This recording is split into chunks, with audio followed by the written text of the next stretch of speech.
வணக்கம் சவுக்கு மீடியா நேயர்களே. இன்றைய அரசியல் தமிழ்நாட்டில் நடந்த முக்கியமான அரசியல் மற்றும் சமூக நிகழ்வுகளை பற்றி விவாதிக்க இருக்கிறோம். வாருங்கள் சார். வணக்கம் சார். வணக்கம் நிதிஷ். வணக்கம் மாலதி சார். திரு விஜய் அவர்கள் முதலமைச்சர் ஆகிறதுக்கு முன்னாடியே அவருடைய தேர்தல் பரப்புரையிலேயே சொல்லிட்டாரு, நான் முதலமைச்சர் ஆனேன்னா தாய் மாமன் தங்க மோதிரம் கொடுப்பேன் அப்படின்னு சொல்லிட்டு. ஸோ பிறக்கும் குழந்தைகளுக்கெல்லாம் கொடுக்குறாங்க. அது பார்த்தீங்கன்னா டெண்டர் விட்டுருந்தாங்க, அதுக்கு கோட் பண்ண சொல்லியிருந்தாங்க. ஜாய் ஆலுகாஸ் 1 பைசா அப்படின்னு சொல்லிட்டு கோட் பண்ணியிருந்தாங்க. ஜாய் ஆலுகாஸ்க்கு மட்டும் இல்லாமல் இன்னொருத்தவங்களுக்கும் கொடுத்துருக்காங்க போல இருக்கு, கல்யாண் ஜுவல்லர்ஸ்க்கு. இது எப்படி சார்? இருக்கிறதுலே கம்மியாக 1 பைசா தானே சார் இருக்க முடியும்? சார், இதில் முதல்வர் விஜய் அவர்கள் ஏற்கனவே ஜோஸ் ஆல்காஸில் விளம்பரம் பண்ணியிருக்காரு. அதனால முறைகேடு நடந்திருக்கு அப்படின்னு சொல்லிட்டு எதிர்கட்சியெல்லாம் குற்றம் சாட்டுறாங்களே. ஒன்றொன்றாக சொல்கிறேன். முதலில் இந்த டெண்டரை ஏன் தமிழ்நாடு மருத்துவ சேவைகள் கழகம் வெளியிட்டது என்ற விமர்சனத்தை எதிர்க்கட்சிகள் வைக்கிறார்கள். வேறு துறை இதை பார்க்கணும், சமூக நலத்துறை பார்க்கணும். மருத்துவ சேவைகள் கழகத்துடைய வேலை மருந்துகள் வாங்குவது, உபகரணங்கள் வாங்குவது தானே. அவங்க ஏன் மோதிரம் வாங்குறாங்க என்பது ஒரு விமர்சனம். அதுக்கு விளக்கம் கொடுத்து விட்டு அடுத்த பகுதிக்கு செல்வோம். இது அரசு மருத்துவமனைகளில் பிறக்கும் குழந்தைகளுக்கு கொடுக்கக்கூடிய மோதிரம். ஸோ இது மருத்துவத்துறையின் கீழே தானே வர வேண்டும். அமைச்சர் அருண்ராஜ் அவர்கள் இதற்கான விளக்கத்தை கொடுத்து விட்டார். எல்லாம் ப்ரைவேட் ஹாஸ்பிட்டலுக்கு போகிறாங்க, அதை விட சிறப்பான சிகிச்சையை நாங்கள் அரசு மருத்துவமனையில் கொடுக்குறோம். ஸோ இங்கே புள்ள பெற்றுக்குங்க. அதற்கான ஊக்கம்தான் இது, இந்த தாய்மாமன் தங்க மோதிர திட்டம். அந்த அடிப்படையில் தமிழ்நாடு மருத்துவ சேவைகள் கழகம் இந்த டெண்டரை வெளியிடுவதில் எந்த விதமான தவறும் இல்லை. ஒன்று. இரண்டாவது, நமக்கு தேவை இந்த டெண்டரில் முறைகேடுகள் இல்லாமல் நடக்க வேண்டும். கரெக்டாக? அனிமல் ஹஸ்பண்ட்ரி டிபார்ட்மெண்ட் கூட டெண்டரை விட்டோம். என்ன போன்றேன், இதெல்லாம் ஒரு மேட்ரா தூக்கிட்டு வர்றீங்க? பெரிய விஷயங்கள் எதுவும் தவறாக நடக்கல, அதனால எதிர்படியாலாம் தப்பு கண்டுபிடிக்க முடியுமோ கண்டுபிடிக்கிறாங்கன்னு நினைக்கிறேன். தப்பு கண்டுபிடிக்க முடியலம்மா. அதனால விஜய் சொக்கா சரியில்லை, பேண்ட்டு சரியில்லை, நடை சரியில்லை, உடை சரியில்லைன்னு எதையாவது போட்டு உருட்டிக்கிட்டு இருக்காங்க. நிதிஷ் சொன்னதுக்கு வருவோம். ஜோஸ் ஆலுகாஸ் விளம்பரத்தில் நடித்திருக்கிறார். அப்போ ஜாய் ஆலுகாஸ் 1 பைசாக்கு டெண்டர் போட்டிருக்கு. என்னையா ரெண்டுக்கும் சம்மந்தம்? ரெண்டோட ஸ்டார்டிங் ஸ்பெல்லிங்கும் JO. அப்போ இதில் முறைகேடு இருக்கிறது. அதோட துணை நிறுவனம் தான் இது. 1 பைசாக்கு எப்படி கொடுக்க முடியும்? நட்டத்துக்கு வேணாலும் விற்பானா? ஏதோ முறைகேடு இருக்கு. என்னையா முறைகேடு? இல்ல ஏதோ இருக்குங்க. இல்ல ஏதோ பெருசா பிளான் பண்ணிட்டீங்க. இருக்குங்க ஏதோ இருக்குங்க. என்னையா இருக்கு? இல்லங்க ஏதோ இருக்குங்க. எப்படிங்க நட்டத்துக்கு ஒருத்தன் பண்ணுவான்? முறையான ஆதாரத்தை வெளியிடாத வரைக்கும் அனைத்துமே அலிகேஷன்ஸ் தான் சொல்றேன். இதை டீகோட் பண்ணிடலாம். அது ஒன்றும் பெரிய கம்பசூத்திரம் இல்லை. முறைகேடு இருக்கா இல்லையான்றது கண்டுபிடிக்கலாம். ஒன்றும் பெரிய கஷ்டம்லாம் கிடையாது. இப்போ நம்ம டிஸ்கஸ் பண்ணிடுவோம். அந்த மேக்கிங் சார்ஜஸ்ஸு, செய்கூலி, சேதாரம் இல்லையா, அது 2 தான் போடுவாங்க. இது போக ஹால்மார்க் முத்திரைக்குன்னு ஒரு சார்ஜஸ் இருக்குது, டிரான்ஸ்போர்ட்டேஷன் சார்ஜஸ் இருக்குது. இப்போது போய் கடையில் துணி வாங்குற மாதிரி தூக்கி பேக்கில் போட்டு நடந்து வந்துட முடியாது. இதுக்குன்னு எவ்வளோ பாதுகாப்பாக கொண்டு வரணும்? இந்த ATMக்கு துட்டு எடுத்துகிட்டு போகிறாங்கல்ல, அது மாதிரி இதை கொண்டு போகணும். கரெக்டாக? பணத்தை எடுத்து போகிறப்ப பாம்பு போட்டு தூக்கி போயிடுறாங்க. அப்போது அந்த அளவுக்கு துப்பாக்கி ஏந்திய பாதுகாப்போடு போனால் அதுக்கு ஒரு செலவு இருக்குல்ல. நம்ம ஓலை கேப்பு பிடிக்கிற மாதிரிலாம் அதில் போக முடியாது. அதுக்கு ஒரு செலவு. இவ்வளவு செலவும் ஒரு மோதிரத்திற்கு எவ்வளவு என்று வைக்க வேண்டும். அதெல்லாம் இல்லாமல் எப்படி ஒருத்தன் கொடுப்பான்? இல்லை ஏதோ ஊழல் இருக்குது. ஜாஸ் ஆலுகாஸ்க்கே இந்த டெண்டர் கிடைத்திருப்பதாக வைத்துக்கொள்வோம். ஒருத்தன் 300 ரூபா செய்கூலி சேதாரம் போடுறாங்க. இன்னொருத்தன் ஜாஸ் ஆலுகாஸ் 400 ரூபாய்க்கு போடுறாங்க. 300 ரூபாய்க்கு போட்டவனை விட்டுட்டு 400 ரூபாய்க்கு போட்டவனுக்கு இந்த ஒப்பந்தம் கொடுக்கப்பட்டிருந்தால் முதல்வர் அந்த நிறுவனத்திற்கு சகாயம் செய்கிறார் என்று நாம் சொல்லலாம். இந்த மாதிரிலாம் நீங்கள் கேட்பீங்கன்னு தெரிஞ்சுதானே அவன் 1 பைசாக்கு போட்டிருக்கிறான். இப்போ என்ன அலிகேஷன் சொல்ல முடியும் நீங்கள் இதில்? ஏன்பா நீ நட்டத்துக்கு விற்கிற? நான் நட்டத்துக்கு விற்கிறேன், என் இஷ்டம் ஏன்? ஸோ இப்போது எதற்காக அந்த நிறுவனம் இதை செய்திருக்கிறது? இது ஒரு கேள்வி. செய்தித்தாள்களில் விளம்பரத்தை பார்த்திருப்பீர்கள், வானொலியில் விளம்பரத்தை கேட்டிருப்பீர்கள், தொலைக்காட்சிகளில் விளம்பரத்தை பார்த்திருப்பீர்கள், யூடியூப் சேனலில் விளம்பரத்தை பார்த்திருப்பீர்கள். நாமே விளம்பரம் போடுறோம். லோகோ சுற்றுற மாதிரி ஒரு விளம்பரம் போடுறோம். நம்ம தான் பேசிகிட்டு இருக்கோம். மேலே மூளையில் இது இருக்குது அந்த பேர். அதற்கு பணம் கொடுத்து ஏன் அந்த நிறுவனம் விளம்பரம் செய்கிறது? மூளையில் சுற்றுது. மக்கள் அதை பார்த்து வாங்கணும். 7 லட்சம் பேர் பார்க்குறான்னா ஒரு 70 பேர் அதை பார்த்துட்டு இந்த பிராண்டை போய் பார்க்க மாட்டானா? நீங்கள் செய்தித்தாள்களில் இந்த ஜாக்கெட் அட்வர்டைஸ்மெண்ட்டுன்னு இந்த முதல் பக்கத்தில் வர்ற இந்த விளம்பரம் இருப்பதிலேயே விலை அதிகமான விளம்பரம். பெரும்பாலும் அந்த விளம்பரங்களை செய்வது எந்த நிறுவனங்கள் என்று பார்த்தீர்கள் என்றால் நகைக்கடை நிறுவனங்கள். சாலையில் பயணிக்கிறீர்கள், நடுவில் பில்லருக்கு நடுவில், மெட்ரோ பில்லருக்கு நடுவில் ஓடிங் வச்சுருக்காங்க. பார்த்தீங்கன்னா நகைக்கடை விளம்பரங்கள் தான் பெரும்பாலும் இருக்கும். நகைக்கடை, ரியல் எஸ்டேட் 2 தான் பெருசாக விளம்பரம் செய்யக்கூடியவர்கள். எவ்வளவு கோடிகள் வேண்டுமானாலும் விளம்பரம் செய்யலாம். அந்த விளம்பரம் மக்களை சென்று சேர வேண்டும். அதுதான் முக்கியம். அதுக்காக தான் டிசைனாக விளம்பரம். அந்த மக்களை கவரக்கூடிய வகையில் அந்த விளம்பரம் அமைய வேண்டும். அதான் முக்கியம். 15,500 ரூபாய்க்கு ஒரு கம்பெனி கோட் பண்ணியிருக்கு, இன்னொருத்தையும் 1 பைசாக்கு கோட் பண்ணியிருக்காங்க. இந்த 1 பைசாக்கு கோட் பண்ண நிறுவனத்தின் பெயர் நேற்று முதல் இன்று வரை எத்தனை கோடி மக்களின் வாயில் உச்சரிக்கப்பட்டிருக்கிறது? நல்ல விளம்பரம். இதை நீங்கள் தமிழகத்தில் அதிகம் விற்பனையாகக்கூடிய தந்தி நாளேட்டில் தினந்தோறும் முதல் பக்க விளம்பரம் கொடுத்தால் கூட இந்த விளம்பரம் கிடைக்குமா? எத்தனை லட்சம் மோதிரம்ப்பா? 4,41,667 மோதிரம் சார். இந்த வால்யூம் ஆஃப் சேல்ஸை கணக்கு போடுங்க. இதில் 10 பைசா லாபமே வேணாம், கை காசை போட்டே இந்த நிறுவனம் பண்ணுறதா இருக்கட்டும். மக்களின் மனதில் இந்த நிறுவனத்தின் பெயர் ரீங்காரமிட்டு நகை வாங்கலாம் என்றால் நாம் அந்த நிறுவனத்திற்கு போகலாம் என்று ஆட்டோமேட்டிக்காக அவர்களை சிந்திக்க வைப்பது தானே விளம்பரத்தின் நோக்கம். இதை விட சிறந்த விளம்பரம் வேறு எங்கே இருக்க முடியும்? எல்லா நியூஸ் சேனலும் பிக்கப் பண்ணுறாங்க. பேசுகிறோம், நியூஸ் சேனல்லாம் தாண்டி உட்காந்து பேசுகிறோம். இப்போ 1/2 மணி நேரமாக பேசிட்டு இருக்கோமே. முதல் மோதிரம் கொடுக்கும்போது ஜாய் ஆலுகாஸோட ஓனர் முதல்வர் பக்கத்தில் நின்றுட்டு கொடுப்பாரா? மறைமுகமாக திரு விஜய் அவர்களை ஜாய் ஆலுகாஸின் பிராண்ட் அம்பாசிடராக மாற்றுகிறார்களா? விஜய் ஒருவேளை விளம்பரத்தில் நடிப்பதாக இருந்தால் 10 கோடி கேட்பாரா குறைஞ்சது? விஜய் போன்ற ஸ்டார் அந்த 10 கோடி விளம்பரம் இலவசமாக கிடைக்கிறது இல்லவா? இன்னொன்று, இது எவ்வளவு அற்புதமான வியாபார உத்தி என்பதை யோசித்து பாருங்கள். இதுக்கு கம்மியாக எவனாவது கோட் பண்ண முடியுமா? யோசிச்சிருப்பான எவனாவது? இதில் இந்த கொலகார பாவி சரவணா ஸ்டோர்ஸ் இருக்குது, 1 பைசா எங்கே இருக்குது? 15,500 ரூபாய் எங்கே இருக்குது? 1 கிராம் மோதிரம்ப்பா. எவ்வளோயா மேக்கிங் சார்ஜ் போடுவீங்க நான் கேட்குறேன்? தங்கன்றது ஒரு மெட்டல் தானேப்பா, அது குழந்தைங்களுக்கு மோதிரம் தவுளூன்னு இருக்கும் 1 கிராமில் இல்லையா? 15,000 மேக்கிங் சார்ஜ். மனிதனின் பேராசைக்கு ஒரு அளவு இல்லையா? இப்போ ஜாய் ஆலுகாஸுக்கும் கவர்மெண்ட்டுக்கும் ஒரு வின் பாலிசி. அப்சல்யூட்லி. எவ்வளோ சேவிங்ஸு. L1க்கும் L2க்கும் இடையே இருக்கக்கூடிய வேறுபாடு என்னவென்று பார்த்தாலே 410 ரூபா. L1 ஜாயலுகாஸ் 1 பைசா. நம்பர் 2 L2 ஜிஆர்டி கோட் பண்ண ரேட்டு 410 ரூபா 97 காசு, 411 ரூபான்னு வச்சுக்கோங்க. இப்போ கவர்மெண்ட்டுக்கு எத்தனை மோதிரம் மொத்தம்? 4,41,667 மோதிரம். 4,42,000 மோதிரம் இன்ட்டு 411 ரூபா கணக்கு போடுங்க. எவ்வளோ ரூபா மிச்சம்? கசக்குதா கவர்மெண்ட்டுக்கு? ஒருத்தன் நான் நட்டத்துக்கு கொடுக்குறேங்கன்ட்டு ஒருத்தன் வர்றான், எனக்கு நாங்க வந்துச்சு, நான் கவர்மெண்ட்டுங்க வா ராஜா வா, நான் விளம்பரத்துக்கு பண்ணுறான், உள்நோக்கத்தோட பண்ணுறேன், எதுக்கு வேணாலும் பண்ணிட்டான். ஒரு அரசாங்கமாக எனக்கு பல கோடி ரூபாய் மிச்சம். என்ன தவறு இருக்கிறது இதில்? இன்னொன்று சார், ஜாய் ஆலுகாஸ் வந்துட்டு 1 பைசா கோட் பண்ணியிருக்காங்க. கல்யாண் ஜுவல்லர்ஸ் வந்துட்டு 900 ரூபாய்க்கு மேலே கோட் பண்ணியிருக்காங்க. அவங்களுக்கு எதுக்கு சார் கொடுத்தாங்க? இப்போது டெண்டர் ஓப்பன் பண்ணியாச்சு. யார் யாரெல்லாம் இதில் பங்கேற்றிருக்காங்க? ஜாய் ஆலுகாஸ், உம்பிடி பங்காரு, ஜிஆர்டி, தனிஷ்கு, டைட்டன், மலபார், மோகன்லால்னு ஏகப்பட்ட நகை கடை. அதில் இந்த கல்யாண் ஜுவல்லர்ஸும் ஒன்று. செகண்ட் லோவஸ்ட் பிட்டர் கூட கல்யாண் ஜுவல்லர்ஸ் கிடையாது போல இருக்கு. இல்லை, கல்யாண் வந்து 9th L9. மொத்தம் 11 பேர் இந்த டெண்டரில் பங்கேற்றிருக்கிறார்கள். 11 பேரையும் அரசாங்கம் கூப்பிடுது, அதிகாரிகள் கூப்பிடுறாங்க. இந்த பாருப்பா, 1 பைசாக்கு ஒருத்தர் கொடுக்குறார். யார் யாரெல்லாம் 1 பைசா கொடுக்குறதுக்கு ரெடி? கையை தூக்குங்க. கையை தூக்கியது கல்யாண் ஜுவல்லர்ஸ். ஓகே சரி ராஜா, முதல்ல கேட்டது அவரு. நீ பேராசையில் 900 ரூபாய்க்கு போட்டிருக்க, அதனால அவருக்கு 70 மோதிரம், உனக்கு 30 மோதிரம். ஓடுங்க, புரியுதா? இப்போ இந்த பேராசை பிடித்த சரவணா ஸ்டோர்ஸு 15,356 ரூபாய்க்கு பதிலாக நானும் 1 பைசாவுக்கு தருகிறேன். இந்தாப்பா, உனக்கு 50, உனக்கு 30, உனக்கு 20. This is how government works. இப்போ இன்னும் 2 ஜுவல்லரு நாங்களும் வர்றோம் அப்படின்னு சொன்னேன். இந்த 10 எடுத்துக்க ஆளு வா, முதல்ல வந்தேன், அவனுக்கு 20 மோதிரம், இந்த மீதி எல்லாம் ஆளுக்கு 10 மோதிரம் கொடுங்க, வாங்க எல்லாரும் வாங்க. இதில் நடுவில் இன்னொரு பொருளை கலப்புனாங்க, காப்பரை மிக்ஸ் பண்ண போகிறாங்க. அவ்வளோதான், தரமில்ல மோதிரத்தில். இப்படியெல்லாம் செய்ய முடியாது, அத்தனை எளிதல்ல. கண்கொத்தி பாம்பாக கண்காணித்து கொண்டிருக்கும் அரசு அதிகாரிகள் அத்தனை எளிதில் இதை விட மாட்டார்கள். இன்னொன்று இதை கேட்டாங்க, மெடிக்கல் சர்வீசஸ் கார்பரேஷனில் எப்படி கோல்டு சரி பார்ப்பாங்க? ஒரு 2 எக்ஸ்பர்ட் ஹயர் பண்ணால் முடிஞ்சு போச்சு. நான் லாசாரி கூப்பிட்டேன், இப்போ செக் பண்ணி கொடுப்பா. நகையும் நிறைய நீங்கள் அடகு வச்சிருக்கீங்கன்னு தெரியும். பேங்க்கில் அசஸர் இருப்பாங்கல்ல, அது மாதிரி ரிட்டையர்டு அசஸர் ஒரு 10 பேரை என்கேஜ் பண்ணி மோதத்தை செக் பண்ணுங்கன்னா முடிஞ்சு போச்சு. இது வச்சு பார்த்து செக் பண்ண போகிறாங்க, அவ்வளோதானே. இதையெல்லாம் விட பெரும்பாலும் ஏழை மக்கள் தான் அரசு மருத்துவமனைகளில் பிழை பெற்றுக் கொள்கிறார்கள். அவங்களுக்கு அந்த 1 கிராம் கோல்டு பெரிய விஷயம். எப்படியும் சேட்டு கடைக்கு போவாங்க. அப்படியே இல்லைனாலும் கொடுத்த உடனே நல்லா கொடுத்துருக்கானுவலா இல்லையான்னு தெரியல, 1 பைசாவுக்கு வேறு கொடுத்துருக்கான், படுபாவே வேணும், நம்ப முடியாதுன்னு கொண்டு போய் செக் பண்ண மாட்டாங்களா?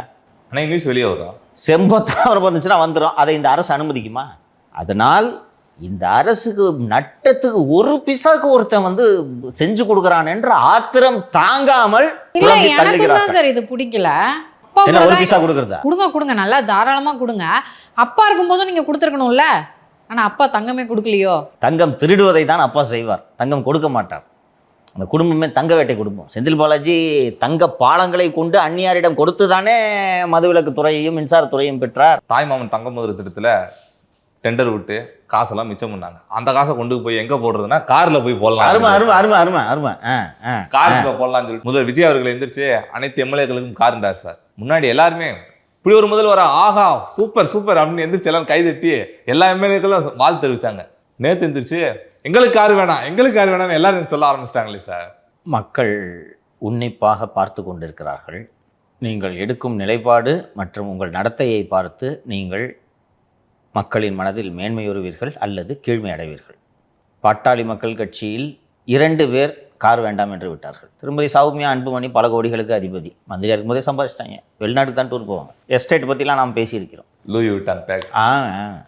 அவர் வேண்டாம் என்று விட்டார். கூட இருக்கிற அந்த கணேஷும் வேண்டாம் என்று விட்டார். நான் சௌமியா அன்புமணி அவர்களிடம் எதிர்பார்த்தது, எங்கள் கட்சி எம்எல்ஏக்கள் ஒருவருக்கும் கார் வேண்டாம் என்று அவர் சொல்லியிருக்க வேண்டும். எங்கள் 2 பேருக்கும் வேண்டாம், அப்போ மீதி 2 பேருக்கு வேணுமா? ஸோ அதை அவர் சொல்லியிருந்தால் நன்றாக இருக்கும். அதுவும் அந்த காசுல சார் நெல் கொள்முதல் நிலையம் அமைக்கிறது கொடுக்கணும். இது தனி, அவர் அதை இணைத்திருக்கவே கூடாது. இது தனி, அது தனி. எங்களுக்கு நெல் கொள்முதல் நிலையம் வேணும்னு கேளுங்க, அது செஞ்சு கொடுப்பாங்க. நீங்கள் காரோட அதை மிக்ஸ் பண்ணக்கூடாது. இந்திய கம்யூனிஸ்ட் கட்சியை சேர்ந்த ராமச்சந்திரன் எழுந்து எங்கள் கட்சிக்கு வேண்டாம் என்று விட்டார். திராவிட முன்னேற்ற கழகத்தின் சார்பாக திரு உதயநிதி அவர்கள் எழுந்து ஒரு பய உன் காரை தொட மாட்டோம், ஒரு பய தொட மாட்டோம், சைக்கிளில் வந்தாலும் வருவான், உன் காரை தொட மாட்டேன், வேண்டாம்யா அப்படின்ட்டாங்க. அமைதியாக இருந்தது அதிமுக. இபிஎஸ் அவர்கள் எந்திரிச்சு பேசினாருன்னா அவரும் கார் வேணாம்னு சொல்லிட்டாருன்னா அவர்கிட்ட தான் கார் இல்லைன்னு வேட்புமனு தாக்கலே சொல்லியிருக்காரு சார். பாவம் ஒரு ஏழை விவசாயி. வாயை பிடுங்காத, வேண்டாம். அவர் தான் சார் சொல்லியிருக்காரு. கார் இல்லை என்று வேட்புமனு தாக்கல் செய்தவர்களின் பெயர்களை படிக்கிறேன். யாரிடம் கார் இருக்காது என்று நீங்களே முடிவு செய்து கொள்ளுங்கள். Edappadi Palaniswami, S P Velumani, Anitha Radhakrishnan, M R K Panneerselvam, Sekar Babu, Mariya Wilson. No அதிர்ச்சி, நோ அதிர்ச்சி, நோ அதிர்ச்சி. அமைச்சர்கள், தாவேக அமைச்சர்கள் ரமேஷ் மற்றும் வினோத். ரமேஷ்ட கார் இல்லை, நமக்கே தெரியும். அது வினோத் பற்றி எனக்கு தெரியவில்லை, உண்மையாக இருக்கலாம். இன்னொரு முக்கியமான நபர்கிட்ட காரே இல்லையே சார். யாருப்பா? நம்ம குளத்தூர்காரரு. ஏப்பா அவர் தான் ஏப்பா குத்துப்பாட்டை போட்டு வீட்டில் உட்கார வச்சிருக்காங்க. ஏன்பா அப்படி சொல்றீங்க நீங்க? இருங்க சார், என்ன அவர் வந்திருந்தாருன்னா அவருக்கும் ஒரு கார் கொடுத்துருக்கணும். ஆமா, கார் இல்லை அவருக்கு. 10,000 வச்சுக்கிட்டு லண்டனுக்கு போய் பிச்சை எடுத்துக்கிட்டு இருந்தாரு சார். ஆமாம்மா, அப்புறம் 10,000 வச்சுட்டு எப்படி லண்டன் போவா? அங்கே போய் பிச்சை தானே எடுக்கணும். திரும்பி வரதுக்கு டிக்கெட்டுக்கு காசு இல்லைங்க ப்ளீஸ். ஜஸ்ட் மிஸ்ல வந்து அவருக்கு கார் மிஸ் ஆயிடுச்சு. 234 பேரில் 54 பேருக்கு கார் இல்லை என்று இன்று ஊடகங்களில் வந்திருக்கக்கூடிய செய்திகள் தெரிவிக்கின்றன. விகடனிலும் இது தொடர்பாக ஒரு கட்டுரை எழுதியிருக்கிறார்கள். 54 பேர்கிட்ட தான் இல்லை. அந்த 54 பேரில் எடப்பாடி பழனிசாமி, எஸ்பி வேலுமணி எல்லாம் அடக்கம். இல்ல, அவங்களாம் எந்திரிச்சு நின்று எங்களுக்கும் கார் வேணாம்னு சொல்லிட்டு போயிருக்கலாம்ல. நான் எடுத்தோன்னே சொன்னேன், உங்கள் நடத்தையை பார்த்து மக்கள் மனதில் நீங்கள் மேன்மையுறுவீர்கள் அல்லது கீழ்மை அடைவீர்கள். இதை நான் எதிர்பார்க்குறேன். உதயநிதி கோவத்தில் சொன்னார், யோ உன் கார் எனக்கு தேவையில்லையா, காரில் நாங்கள் இருந்துக்கிட்டு இருக்கான், பிச்சை கார் என்று ரோசத்தில் சொன்னார். எடப்பாடி பழனிசாமி எழுந்து எங்கள் உறுப்பினர்களுக்கும் கார் வேண்டாம் என்று அவரும் சொல்லியிருக்க வேண்டும் என்று நான் எதிர்பார்க்கிறேன். உங்கள் கட்சி எம்எல்ஏக்களுக்கு 5 கோடி கொடுத்து தூக்கிட்டு வந்தல சிவி சண்முகத்துக்கிட்ட இருந்து, 5 கோடிக்கு வேணாம், ஒரு 50 லட்சம் செலவு பண்ணால் கார் வாங்கி கொடுத்துடலாம்ல, செகண்ட் ஹேண்ட் காரை வாங்கி கொடுயா. ஸோ இதெல்லாம் தேவையில்லாத சர்ச்சை. ஏன் விஜய் அவர்கள் இதை தொடங்கி வைத்தார் என்று எனக்கு உள்ளபடியே வருத்தமாக இருக்கிறது. அரசின் நற்காரியங்கள் விவாதமாக வேண்டும். இப்படி வெறும் வாய்க்கு அவளை ஏன் விஜய் அள்ளி போட்டார் என்பது எனக்கு உள்ளபடியே புரியவில்லை. நீங்கள் இதை பார்த்தீங்கன்னாலே தெரியும். வேலுமணி அண்ணன்ட்ட கார் இல்லைன்னா நம்ப முடியுமா? அதான் சமீபத்தில் கூட வந்து கார் படைசூழ போனார். கரெக்ட், ஏதோ நிகழ்வுக்கு போனார் இல்லையா, அது பூரா அவர் கார் இல்லை, ஏதோ வாடகை எடுத்துகிட்டு போகிற போல இருக்கு பாவத்தை. ஒருத்தர் எந்திரிச்சு வந்து என்கிட்ட காரே இல்லைன்னு சொல்லும் போது ஒரு சீஃப் மினிஸ்டரா அவர் வந்து ரொம்ப அந்த அளவுக்கு இன்னசென்ட்டா இருக்காரோ அப்படின்னு தோணுது. அப்படி இருக்காதீர்கள் என்பதைத்தான் நாம் மீண்டும் மீண்டும் விஜய்க்கு சொல்லி கொண்டிருக்கிறோம். எனக்கே பார்க்கும்போது உருக்கமாக இருந்துச்சு. ஜோதிமணி பார்த்து, அட பாவத்தை என்னைய கார் இல்லாமல் இருக்காரு வள்ளல் பெருமாள் மாயன் அப்படின்ட்டு தான் நானும் வருத்தப்பட்டேன். வேட்புமனு தாக்கல் எடுத்து பார்த்தா 70 லட்சம் இருக்குது காரு. எம்பிட்டு சொத்து? 70 லட்சம் கிட்ட இருக்கு சார். அதை கணக்கில் காட்டினதே 70னா காட்டாதது எவ்வளவுதான். ஸோ விஜய் அவர்கள் நல்ல மனசு இருக்குது. இவ்வளோ நல்ல மனசு ஆட்சியாளர்களுக்கு இருக்கக்கூடாது. உங்கள் கட்சியில் ஒருத்தன் புழு நான் பார்த்தீங்கல்ல, ஐங்கரன் சபரி, அவ்வளோ காரை வச்சுக்கிட்டு பின்னாடி சொல்கிறாங்க அப்படி இன்னோவாவாக கொடுத்தா நல்லாயிருக்கும். நீ அதை இன்னோவாக கொடுத்தா நல்லாயிருக்கும், இது கேட்குறதுலாம் கூட பரவாயில்ல, ஆட்டோவில் வந்தேன். இதில் நடுவில் கேப்பில் லவ் ஃபீல் இருக்காதெல்லாம் வேறு சொல்கிறது. ஸோ இது மக்களிடையே பெரிய விவாதத்தை எழுப்பியதோடு மக்களிடையே இந்த அரசுக்கு கெட்ட பெயரை ஏற்படுத்தி இருக்கிறது. விஜய் அவர்கள் இதை புரிந்து கொள்வார் என்று நினைக்கிறேன். விஜய் அவர்கள் இன்னொரு விஷயத்தையும் புரிந்து கொண்டிருப்பார். இவனுங்க சொல்கிறதையெல்லாம் நம்பக்கூடாது, ஒரு அரசன் நம்பக்கூடாது. ஸோ இப்படி சொல்கிறாங்களேன்னு சொன்னோன்னா ஒன்றும் இல்லை, விஜய் மறுநாளே அறிவித்திருக்க வேண்டும் என்ற அவசியம் இல்லை. தலைமைச் செயலாளரை அழைத்து என்னங்க இந்த மாதிரி சொல்கிறாங்கன்னு அவர் 2-3 ஆஃபீஸரை கூப்பிட்டு என்னங்க பண்ணலாம் அப்படின்னு கேட்ட உடனே இன்டெலிஜென்ஸ் சீஃபை கூப்பிட்டு வாங்க உட்காருங்க, இது என்ன பண்ணலான்னு கொஞ்சம் இருங்க சார், அஃபிடேவிட்டை இப்போ இந்த விகடனில் நேற்று மாலையே ஸ்டோரி போட்டுட்டாங்க. அஃபிடேவிட்டை மட்டும் எடுத்தால் சார் 52 பேர் கார் இல்லை, அதில் 40 பேர் புழுவி இருக்காங்க, 10 கார் இன்னொருத்தர் பேரில் வச்சுக்கிட்டு அதை தான் யூஸ் பண்ணிகிட்டு இருக்காங்க, இவங்க பேரில் தான் கார் இல்லை. அப்போ மொத்தம் எத்தனை பேருக்கு தாங்க கார் கொடுங்க சார்? ஒரு 5 பேருக்கு தான் கார் கொடுக்கணும். இதுக்கு போய் நான் 234 கார் கொடுக்குறேன்ட்டு அவசரப்பட்டிருப்பேனே என்று முடிவெடுத்திருப்பார். புரிந்து கொள்வார், கற்றுக்கொள்கிறார். அதனால்தான் நான் குழந்தையேசு அரசு என்று இதை சொல்லுகிறேன். கற்றுக்கொண்டிருக்கிறார்கள். ஸோ இது தவறு, சுட்டி காட்டுகிறோம், திருத்திக் கொள்வார்கள் என்று நம்புகிறேன். இப்போதும் இந்த திட்டத்தை மாற்றி செயல்படுத்தலாம். அதுக்கு தான் துரைமுருகன் அவர்கள் ஒரு மாற்று யோசனை கொடுத்துருக்காரு சார். வர்றேன். இவர்கள் விமர்சனம் செய்வதற்கு கூட தேர்ந்தெடுக்கும் வார்த்தைகளை பார்த்தால் இவர்களின் தராதரம் தெரியும். பெரிய அரசு நிர்வாகத்தில் பட்ஜெட்டில் ஆண்டுக்கு சராசரியாக 30 முதல் 35 கோடி ரூபாய் என்பது பெரிய விஷயம் அல்ல. ஏனென்றால் அரசின் மொத்த பட்ஜெட்டில் வீணாகும் செலவுகளே 20 விழுக்காட்டை தாண்டும். இதை எடுத்தேன் கவிழ்த்தேன் என்றும் என்ன செய்தாலும் மக்கள் ரசிப்பார்கள், ஏற்றுக்கொள்வார்கள் என்ற மமதையிலும் அடிப்படை புரிதல் இல்லாமலும் சரியான அதிகாரிகளை சரியான ஆலோசனைகளுடன் பயன்படுத்தாமல் இவ்வளவு சாதாரணமான ஒரு பிரச்சனையை பெரிய பேசு பொருளாக மாற்றி, இது வரைக்கும் ஓகே, சாணியை கரைத்து தலையில் ஊற்றி கொண்டிருக்கிறது தாவேக அரசு. துரைமுருகனோட அறிக்கை என்ன வயசு அந்த ஆளுக்கு? அவ்வளோ பெரிய தப்பு மாதிரிலாம் தெரியலையே. வார்த்தை கவனிச்சிங்களா நீங்க? இப்படி விமர்சனம் செய்யற அளவுக்கு ஒரு பெரிய கொடுங்குற்றம் இல்லையே, இது பெரும் பிழையும் இல்லையே, சின்ன மிஸ்டேக் இது. என்ன லாங்குவேஜ் இது? இன்னைக்கு எந்திரிச்சு எல்லாருமே வேணான்ட்டாங்க, முடிஞ்சு போச்சு. இதுல இந்த அட்டைப்பூச்சி கட்சியிலிருந்து ஒருவர் கருத்து சொல்லியிருக்கிறார், கவனித்தீர்களா? கவனித்தேன் சார். சொல்லு, என்ன கருத்து? பேப்பர்ல கூட அது ரிப்போர்ட் ஆயிருக்கு. கார் எம்எல்ஏக்களுக்கு மட்டும் கொடுத்தால் பத்தாது, ஊராட்சி தலைவர்களுக்கும் கொடுக்க வேண்டும் அப்படின்னு சொல்லியிருக்காரு. ஊராட்சி தலைவர் அலுவலகத்தில் பெருக்கும் நபருக்கும் சேர்த்து ஒரு காரை கொடுத்துருங்க. கார் வாங்கி மட்டும் மொத்தமாக கொடுத்துட்டு கவர்மெண்ட் தலையில் துண்டை போட்டுக்கிட்டு கவுந்து படுத்துக்கிட்டோம். அதற்கு பிறகு துரைமுருகன் சொல்வது தான் முக்கியம். இதை நாங்களாக இருந்தால் எப்படி பண்ணியிருப்போம்? நேரடியாக காரை வழங்காமல் கலெக்டருக்கோ மாவட்ட ஆட்சியர் அலுவலகத்தில் இருப்பவர்களுக்கோ 2 வண்டியை எக்ஸ்ட்ராவாக கொடுப்போம். கொடுத்து விட்டு பொதுமக்களின் பணிகளை மேற்கொள்வதற்காக தேவைக்கு ஏற்ப அந்த வாகனங்களை எம்எல்ஏக்கள் பயன்படுத்திக் கொள்ளலான்னு ஒரு அரசாணையை வெளியிடுவோம். ஒரு காரு கலெக்டர் பயன்படுத்தாரு, ஒரு கார் சும்மா நிற்க. அதற்கு பிறகு கொஞ்ச நாள் கழித்து அந்த வாகனங்களை மாவட்ட நிர்வாகத்தின் மூலம் எம்எல்ஏக்களிடம் ஒப்படைத்து விட்டு ஓராண்டு கழித்து அதற்குரிய செலவினங்களுக்கான நிதியை ஒதுக்குவோம். அதாவது உனக்கு ஒழுங்கா திருட தெரியல, விஞ்ஞான ஊழல் எப்படி செய்வது என்று ஒழுங்கா திருட தெரியல, எங்களை பார்த்து கத்துக்க சொல்லி கொடுக்கிறாரா துரைமுருகன்? தொடர்ந்து விவாதிப்போம். இப்படித்தான் விமானம் மூலம் பயிர்களுக்கு பூச்சி மருந்து தெளிப்பதில் ஆரம்பித்தார்கள் ஊழலை. சர்க்கரையை எறும்பு சாப்பிட்டுச்சா? ஆமா, இதை சொல்லி கொடுக்குறாங்க. இப்படியெல்லாம் செய்துதானே இன்று முச்சந்தியில் முக்காடு போட்டு கொண்டு உட்கார்ந்து இருக்கிறீர்கள். அதை இந்த அரசும் செஞ்சு இவங்களும் உங்க கூட உட்காரணுமா? அப்புறம் எண்ணம் போல் தான் வாழ்க்கை. அந்த நிலைக்கு தமிழகம் ஆளாகிவிடக்கூடாது. இப்போ அனௌன்ஸ் பண்ணிட்டாங்க. So government needs a face saver. Okay, நான் என்ன சொல்கிறேன், அரசு ஊழியர்களுக்கு பண்டிகை முன்பணம் என்று கொடுப்பார்கள். நான் இருக்கும்போது 1000 ரூபா கொடுத்துருந்தாங்க, இப்போ எவ்வளோன்னு தெரியல எனக்கு. 1000 ரூபா சுத்தமாக வட்டி கிடையாது. 1000 ரூபா மாதம் 100 ரூபா பிடிச்சிப்பாங்க. இப்போ நான் சர்வீஸில் இருந்தப்போ வங்கிகளில் வாகன கடனுக்கு 8 முதல் 15% வரை வசூலிக்கிறார்கள். தமிழ்நாடு அரசு நிதி நிறுவனங்கள் மூலமாக இந்த எம்எல்ஏக்களுக்கு வட்டி இல்லாத கடன். காரை வாங்கிக்க, நீயே வச்சுக்க, இஎம்ஐ கட்டு. இப்போது உண்மையிலே கார் இல்லாதவன் தானே அப்ளை பண்ணுவான். அப்படியே கார் வைத்திருப்பவர்கள் வாங்கினாலும் பரவாயில்லை, எனக்கு அது ஒன்றும் பிரச்சனை இல்லை. ஒரு 10 பேருக்கு வட்டி இல்லாத கடன் கொடுக்கறதுனால ஒன்றும் அரசாங்கம் குறைஞ்சி போயிடாது. என்ன ரீசன்னா, இவங்ககிட்ட வசூல் பண்ணுறது ரொம்ப ஈஸி. 1 லட்ச ரூபா சம்பளம் போடுறாங்கல்ல, கப்புறம் பிடிச்சிட்டு தான் கொடுக்குறது. டிடெக்டட், பிடிச்சது போக தான் மிச்சம். இல்லை, காசு திருப்பி தரணும்னாலே தேவையில்லாமல் வாங்க மாட்டாங்க சார். அவ்வளோதான். உண்மையிலேயே கார் இல்லாதவர்கள் எனக்கு வேணுங்க, எங்கேயுமே வட்டி இல்லாத கடன் கொடுக்க மாட்டான். கரெக்டாப்பா?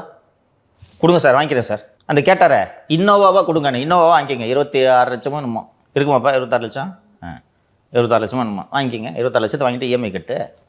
26 லட்சத்துக்கு ஏற்ற மாதிரி பிடிப்பாங்க சம்பளத்தில், ஞாபகம் வச்சுக்கிட்டு கட்டு. 5 வருஷம் தான் இருக்க போகிறேன், அதுக்குள்ளே பிடிச்சாகணும். ஓடிட்டேன்னா கண்டிப்பாக ஜெயிக்க மாட்டேன். அடுத்த வாட்டி லவ் ஃபெயிலியர் கதை பேசினதுல எப்படி ஜெயிப்பேன்னு பார்த்துடலாம். ஸோ இது போல் இதை மாற்றி செயல்படுத்தலாம், இந்த அரசு செயல்படுத்தும் என்று நான் நம்புகிறேன். இதுக்கு நல்ல விகடனில் வேறு ஒரு செய்தி வந்திருக்கு சார்.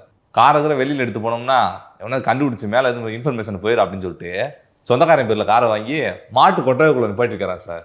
யாருப்பா அந்த அமைச்சர்? கொங்கு மண்டலத்தில் இருக்கக்கூடிய அமைச்சர்னு போட்டிருக்காங்க. நான் ஏற்கனவே ஒரு அமைச்சரை பற்றி சொல்லியிருக்கிறேன், நினைவு இருக்கிறதா?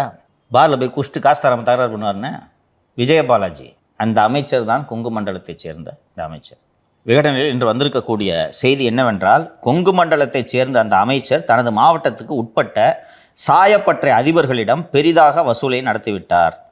அதில் வந்த வருமானத்தை வைத்து தன்னுடைய மனைவி வழி உறவினர் பெயரில் ரேஞ்ச் ரோவர் கார் வாங்கியிருக்கிறார். அதை ஓட்டுவதற்கு ஆசையாக இருந்தாலும் விஷயம் வெளியே தெரிந்தால் சிக்கலாகிவிடும் என பயந்து அந்த உறவினரின் மாட்டு கொட்டகையில் காரை நிறுத்தி வைக்கிறாராம். அந்த மாடு அந்த கார் மேலே சாணியை கிணியை போட்டுச்சுன்னா என்ன பண்ணுவீங்க?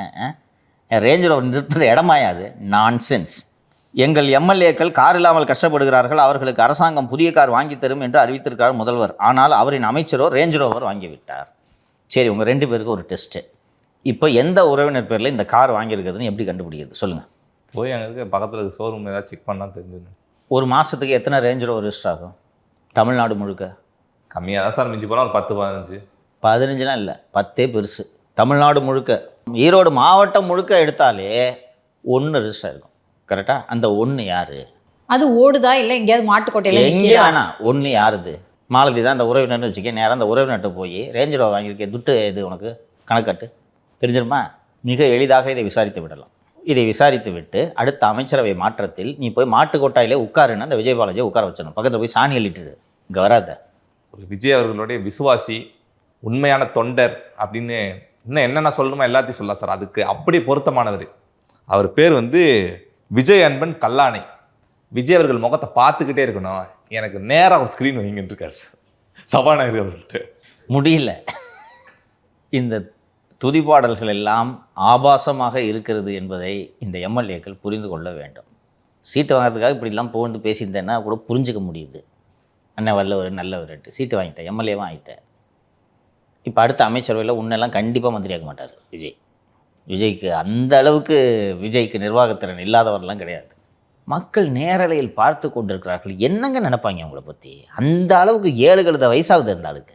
அந்த அளவுக்கு கூடவா அறிவில்லை? அப்படி பார்க்க வேண்டும் என்றால் ராஜினாமா பண்ணிவிட்டு நம்மளை போல ஒரு டிவியை போட்டு உட்காந்துட்டு பொழுதுனிக்கு வாங்க ஸ்டுடியோவுக்கு கூட வா, வந்து உட்காந்துட்டு போ, லைவை பாரு. சரி, இல்லை இப்போவே பார்க்கணுன்னா அசம்பிளிக்கு வராத வெளியில் மொபைல் ஆன் பண்ணிவிட்டு அங்கேயே உட்காந்து பார்த்துக்கிட்டு, இல்லைனா ஒரு விசிட்டர் பாஸ் வாங்கிட்டு மேலே உட்காந்துனா நல்லா பார்த்துக்கிட்டு இருக்கலாமா? ரிசைன் பண்ணிட்டு போய் விசிட்டர் கேலரியில் உட்காந்துக்கிட்டு பாரு. இடைத்தேர்தல் யாராவது உருப்படியான எம்எல்ஏவாவது வருவாங்க. இதையெல்லாம் கட்சியின் பொதுச் செயலாளர் திரு புஷி ஆனந்த் கண்டிக்க வேண்டும் என்று பார்த்தால் அவர் இதுக்கு மேலே உருட்டுறாரு.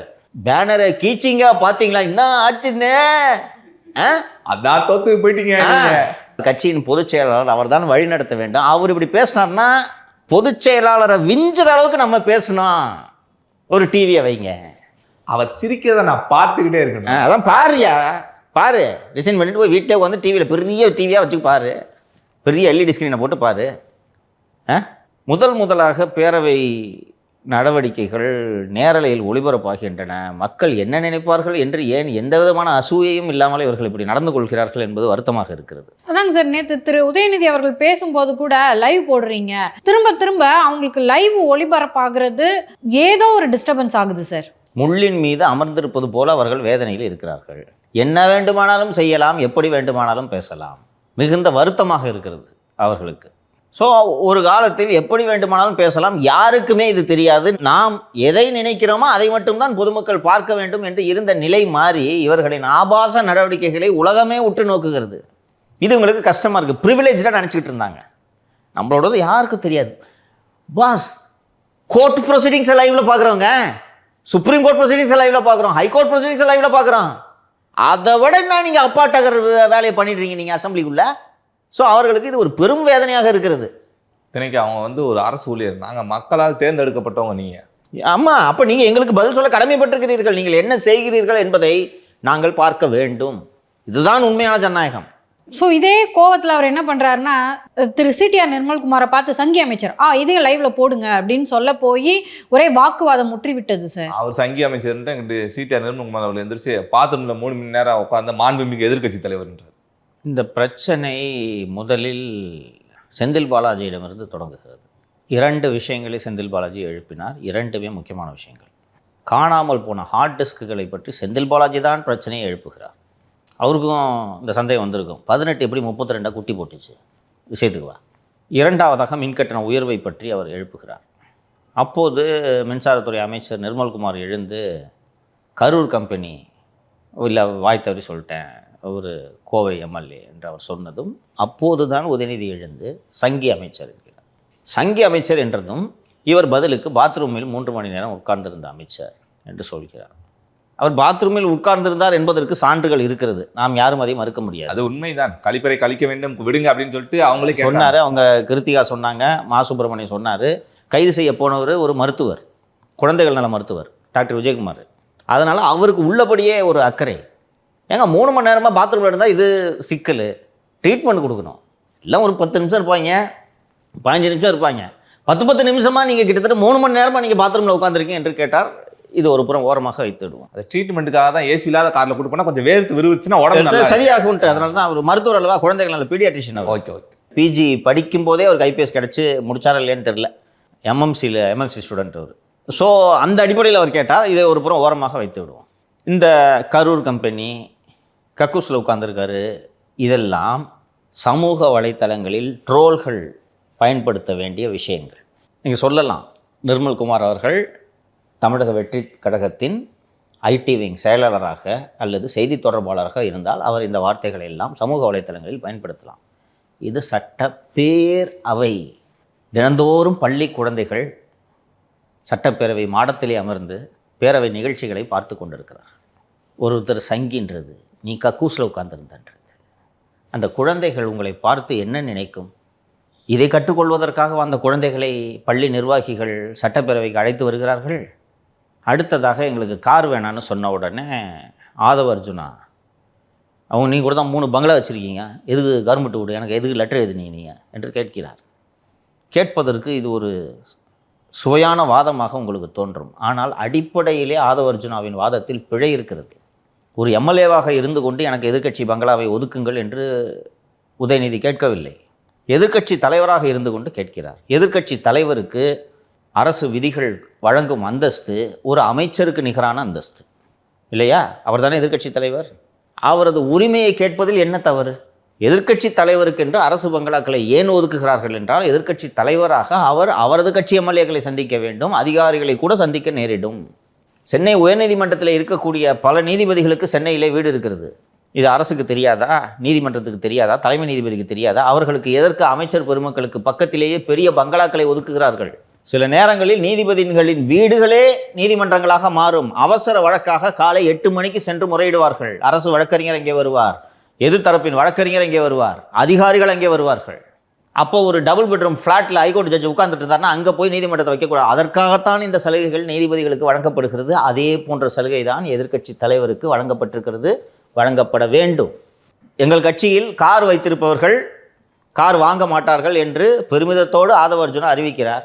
கார் வச்சிருக்கிறவன் தானே இன்னோவாவா கொடுன்னு கேட்டான். கார் வைத்திருப்பவர்களுக்கு கொடுக்க மாட்டோம் என்று நீங்கள் அறிவித்திருந்தால் இந்த விவாதமே வந்திருக்காதே. முதல்ல எல்லா எம்எல்ஏக்களுக்கும் காரணம் நீங்கள் உங்கள் தலைவர் உங்கள் சிஎம் தானே அறிவிச்சாரு. அதுக்கு தான் அவர் சொல்கிறாரு. இப்போ எந்திரிச்சு சொல்கிறீங்க எங்கள் கட்சியில் யாரும் வாங்க மாட்டாங்கன்னு. சுற்றி பார்த்தால் நாமே இதை 3வது நாளாக விவாதித்து கொண்டிருக்கிறோம். இல்லை, பேக் ஃபயர் ஆனோனையுமே நாங்கள் வாங்கிக்க மாட்டோம்னு அவங்க அதனால தான் அதை நீங்கள் யோசித்து செய்திருக்க வேண்டும். எண்ணி துணிக கர்மம் என்கிறார் வள்ளுவர். எண்ணிட்டு தான் துணியணும். துணிஞ்ச பிறகு எண்ணக்கூடாது. ஒருத்தவங்க சொல்கிறாங்கன்றதுக்கெல்லாம் பண்ணக்கூடாது. ஆமாம், இல்லை முதல்வரோட அவங்க மாலதி குறிப்பிட்டது போல் முதல்வர் ரொம்ப நல்லவராக இருக்கார். ஐயோ பாவமாக இருக்கேன் அந்த ஆள் பேசுறது ஐயோ அப்படின்ட்டு. அதான் அந்த காலத்தை சொல்லியிருக்காங்க, கண்ணால் பார்ப்பதும் காதால் கேட்பதும். உங்கள்கிட்ட சிஸ்டம் இருக்குது, ஒரு செட்டப் இருக்குது. எங்க என்னன்னு விசாரிங்க சார். அப்போ கேட்டாலே கார் வச்சுருக்காரு சார். இன்னொன்று, இது என்ன போய் ரொம்ப தேடி கண்டுபிடிக்க வேண்டிய வேலையா? அப்படி விட்டு எடுத்து பார்த்தாலே தெரியுது. We should give the room to this கவர்மெண்ட்டுன்னு நான் நினைக்கிறேன். தெரியல, தப்புன்ட்டாங்க. டிஎம்கே ஐடிஎம்கேல இந்த தப்பு நடந்திருக்காது. டக்குனு அதிகாரிகளை கூப்பிட்டு கேட்டிருப்பாங்க. இவங்களோட நல்ல எண்ணத்தின் காரணமாக இதை செஞ்சுட்டாங்க. தில் கோர்ஸ் கரெக்டுன்னு நான் நம்புகிறேன். ஸோ அடுத்ததாக இது எனக்கு கேட்குறப்ப ஒரு மாதிரி வினோதமாக இருந்துச்சு. லைவ் டெலிகாஸ்ட் பண்ணுறாங்க. டெலிகாஸ்ட் பண்ணுறப்ப எல்லா விஷயங்களையும் மக்கள் பார்க்குறாங்க. அவை குறிப்புலேருந்து வந்து நீக்கிறத அதை மக்கள் பார்க்குறாங்க அப்படின்னு சொல்லிட்டு எதிர்க்கட்சிகள் வந்து குற்றம் சாட்டி லைவ் வேணாம்லாம் சொன்னாங்க சார். இதற்கு சபாநாயகர் அவர்கள் வந்து சொல்லியிருக்காரு, அவை குறிப்புலேருந்து நீக்கியிருப்பாங்களா சார், அதை யாராவது ரீல்ஸாவோ இல்லை அதை எடுத்து சமூக வலைதளங்களை பரப்பணும், நடவடிக்கை எடுக்கப்படும் அப்படின்னு இருக்காரு. எதிர்க்கட்சிகள் குறிப்பாக திராவிட முன்னேற்ற கழகத்தின் அழுத்தங்களுக்கு சபாநாயகர் அடிபணியக்கூடாது என்று நான் கோரிக்கையாக வைக்கிறேன். இது ஒரு முரணாக தான் இருக்கும். அது ரீல்ஸாக சுற்றிட்டு இருக்கு, நீ அவை குறிப்பில் நீக்கினா என்ன நீக்கலைன்னா என்ன அப்படின்ட்டு. நாம் ஏற்கனவே குறிப்பிட்டது போல் இது ஒரு வரலாற்று ஆவணம். அந்த ஆவணத்தில் இது இடம்பெறாது, அவ்வளோதான். லைவ்ல டெலிகாஸ்ட் பண்ணும்போது இதெல்லாம் நடக்கத்தான் செய்யும். 1,00,000 பேர் ரீல்ஸ் போட்டாங்கன்னா அவங்க எல்லாரையுமே தூக்கி உள்ள வைக்க முடியுமா? அது சாத்தியமா? அப்போ இது வந்து அடிப்படையே பிழையா இருக்கு சார். ஏன்னா அப்ப நீங்க எதுக்கு லைவ் போடுறீங்க? லைவும் போட்டுட்டு ஒரு இளைஞர்கள் விர்ச்சுவல் வாரியர்ஸா கூட இருக்கலாம். அவங்க விர்ச்சுவல் வாரியர்ஸ் தான் போடுறாங்க. அவங்க ரீல்ஸ் போடும்போது அவங்களை எப்படி நீங்க தூக்கி உள்ள வைப்பீங்க? இதெல்லாம் பண்ணாதீங்கன்ற இதெல்லாம் ஒரு விஷயம் இல்லை. உங்ககிட்ட வந்து இது ஒரு டெக்னிக்கலான பாயிண்டா திமுக தொடர்ந்து இதை அணுகுகிறது. 3வது முறையாக இது சுட்டிக்காட்டப்படுகிறது. வேலு, நேரு, உதயநிதி அவங்களோட நோக்கம் இந்த லைவை கட் பண்ணுறது. அதுக்கு சபாநாயகர் லாக் பண்ணுறதுக்கு என்ன நீங்கள் அவை குறிப்பில் நீக்கி என்னத்தை நீக்கி அவங்க தான் ரீலாக போட்டுக்கிட்டு இருக்காங்களே என்று சொன்னதும் சபாநாயகர் வந்து இது நீக்கணும் நடவடிக்கை எடுப்பேன் அப்படின்றாரு. கண்டுக்காமல் போங்க, அவ்வளோதான். சின்ன பசங்க எடுத்து ரீலாக போடத்தான் செய்வாங்க. பரவட்டுமே அவை நடவடிக்கைகள். ரீலா போடுறாங்கன்னு சொல்லிட்டு ஒழுங்கா நடந்துக்கிறோம்ல, மறுபடியும் அதே தப்பு தான் பண்ணுறீங்க. நீ சொன்னது கரெக்டு. பண்ணுறாங்க, இந்த மாதிரி பண்ணுறாங்க. போய் உங்களுங்க தான் கக்கூசை பற்றி பேசிகிட்டு இருக்கீங்க. பயன்படுத்தாதீங்க இந்த வார்த்தைன்னு சபாநாயகர் சொல்கிறாரு, திருப்பி பயன்படுத்துகிறாங்க. எல்லா உறுப்பினர்களும் தான் இது பொருந்தும். சபாநாயகர் ஒரு வேர்டை யூஸ் பண்ணாதீங்கன்னு சொன்னோன்னே திருப்பி அதை பண்ணுறீங்கன்னா தெரிஞ்சுக்கிட்டுமே மக்கள் அறிவில்லாதவர்களாக இருக்கிறார்கள் என்பதை தெரிந்து கொள்ளட்டுமே. இதில் ஒரு பாசிட்டிவான விஷயம் என்னென்னா, எனக்கு தெரிஞ்சு முதல்வர் திரு விஜய் அவர்கள் லூஸ் டாக் விடுறதில்ல. ஸோ அவரெல்லாம் இதை மாதிரி எக்ஸ்போஸ் ஆக வாய்ப்பு இல்லை.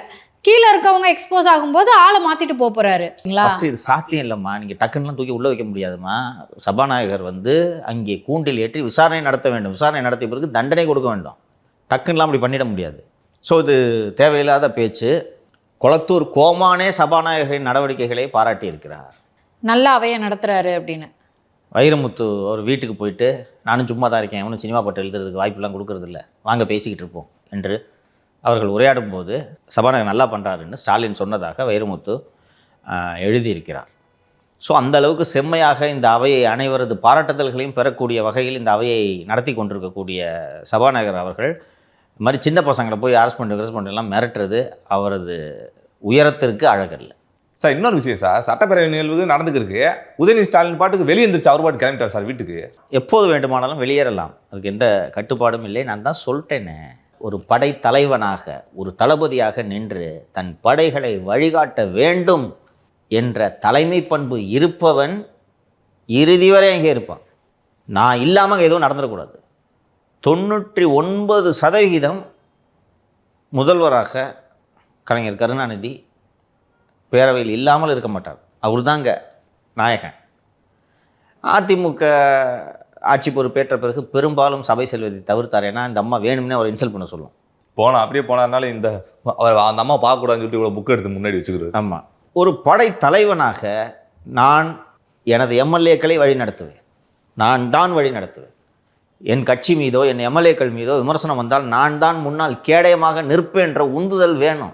ஐயோ பாத்ரூம்னு வேறு அசிங்கப்படுத்திட்டாங்க, வாப்பா ஓப்பன் பண்ணு வா போவோம் என்று இருந்தால் நீங்கள் என்றைக்கு இந்த கட்சியை தூக்கி நிறுத்தப் போகிறீர்கள்? அதான் அன்றைக்கே சொன்னேன்ப்பா, உதயநிதி தலைவர் அறிவிச்சிட்ட பாடி எடுத்துடலான்னு. நாளுக்கு நாள் நிரூபணமாகி கொண்டிருக்கிறதா? மாலதி சொன்னது போல உதயநிதிக்கு இது காலம் தந்த வாய்ப்பு. நடக்கிறதோ இல்லையோ, 2031 விஜயை அகற்றி அந்த நாற்காலியில் நான் அமருவேன் என்ற வெறி வேண்டும். அந்த வெறி இருப்பவன் தான் இங்கே தலைவனாக நின்று வழி நடத்துவான். அதான் சொன்னேனப்பா, 21 நிற்க வைக்க வேணாங்க, 20% யங்ஸ்டர்ஸ் ஓட்டு போய்டும்னு பிரசாந்த் கிஷோர் சொன்னபோது செல்ஃபோனை அணைத்து விட்டு அண்ணா கார்த்தி வீட்டில் போய் கவுந்தடிச்சு பத்து கிடந்தால் தான் பந்தாது. அப்புறம் அண்ணி ஃபோன் சுவிட்ச் ஆஃப் இருக்கிறத பார்த்த உடனே வீட்டுக்காரரை கூப்பிட்டு எவனோ பீகார்காரன் சொல்கிறானே நம்ம பிள்ளைக்கு சீட்டு இல்லைன்றீங்க என்று சொல்லி இப்படி தான் சேப்பாக்கு சீட்டு வாங்கினார். பீகார்காரெலாம் ஜெயிச்சிட்டாருப்பா, அவங்க அப்பா தோத்து விட்டார் சார். வேதனை. ஸோ இதுதான் உதயநிதியோட குணம், புரியுதா? சின்ன குழந்தைங்க பண்ணலாம், சாக்லேட் வாங்கி கொடுக்கலான்னு அழலாம், உதச்சிக்கிட்டு சாப்பிட மாட்டேன்னு பண்ணலாம். எம்எல்ஏ சீட்டு கிடைக்கலன்னு 7 வயசில் செல்ஃபோனை சுவிட்ச் ஆஃப் பண்ணிட்டு போய் படுகிற ஆளோட குணநலனை புரிகிறதா அவனுக்கு? என்னைக்கு தலைவராக வருவார்? விடு. சார் அடுத்ததா சென்னை மாநகராட்சிக்கு உட்பட்ட பகுதிகளில் இருக்கக்கூடிய இந்த பள்ளிகள்லாம் படிப்பாங்கல்ல சார், ஸ்டூடெண்ட்ஸு சுமார் 7302 ஸ்டூடெண்ட்ஸ் வந்து அப்படியே ட்ராப் அவுட் ஆகிட்டாங்களா. அவங்கள மறுபடியும் பள்ளிகளில் சேர்க்கறதுக்கான நடவடிக்கை இந்த அரசு எடுத்திருக்குதா இன்னைக்கு செய்தித்தாளில் வந்திருக்கு. இது ரொம்ப முக்கியமான ஒரு சிக்கல். நீயும் பார்த்துருப்ப, 18 வயசு தாண்டினவங்க தான். ஆனால் 12-13 வயசுலேயே இந்த போதை பழக்கத்திற்கு ஏராளமானோர் அடிமையாகி விடுகிறார்கள். குறிப்பாக விளிம்பு நிலையில் இருக்கக்கூடிய குழந்தைகள் தான் இந்த சிக்கலை சந்திக்கின்றன. குறிப்பாக வட சென்னை அரசு பள்ளியில் யார் படிக்கிறது? எந்த கவர்மெண்ட் ரெண்டாவது மாநகராட்சி பள்ளியில் படிக்க வைக்கிறாங்களா பிள்ளைகளை? இல்லை. யார் அரசு பள்ளிகளில் படிப்பது? விளிம்பு நிலை மக்கள், ஏழைகள். அவர்களின் பிள்ளைகள் தான் அங்கே படிக்கிறார்கள். அவர்கள் எங்கே வசிப்பார்கள்? அவர்கள் வசிக்கக்கூடிய இடங்களில் இந்த போதை நடமாட்டம் அதிகமாக இருக்கிறது. நான் பார்த்தேன், ஒருத்தன் 18-19 வயசு இருக்கும், சிறையில். இப்போ 2024 போயிருக்க பார்த்தேன், சின்ன பையன். என்ன கேஸுன்னு கேட்டால் மாத்திரை கேஸு அப்படின்னாங்க. எனக்கு உண்மையிலேயே இந்த மாத்திரைனா என்னன்னு தெரியாது. எனக்கு தெரிஞ்ச மாத்திரை போட்டுக்கிட்டு தூக்க மாத்திரை போட்டோன்னா கொஞ்சம் தூக்கம் வரும், இவ்வளோதான் எனக்கு தெரிஞ்சது. அவங்க சொல்கிறாங்க ஏதோ ஒரு மாத்திரை பேர் சொன்னாங்க, மறந்துட்டேன். அந்த மாத்திரையை கரைச்சி ஸ்பூனில் ஹீட் பண்ணி அதை சிரிஞ்சில் எடுத்து போட்டுக்கணுமா. நான் சரிடா அந்த பையன்ட்ட கேட்டேன், என்னடா பண்ணு இதுன்னு. ஆனால் 4 மணி நேரம் எங்கே இருக்கவனே தெரியாதுண்ணே. ஒரே கிசாவாக இருக்கணும். இது என்ன போதன்றது எனக்கு புரியல.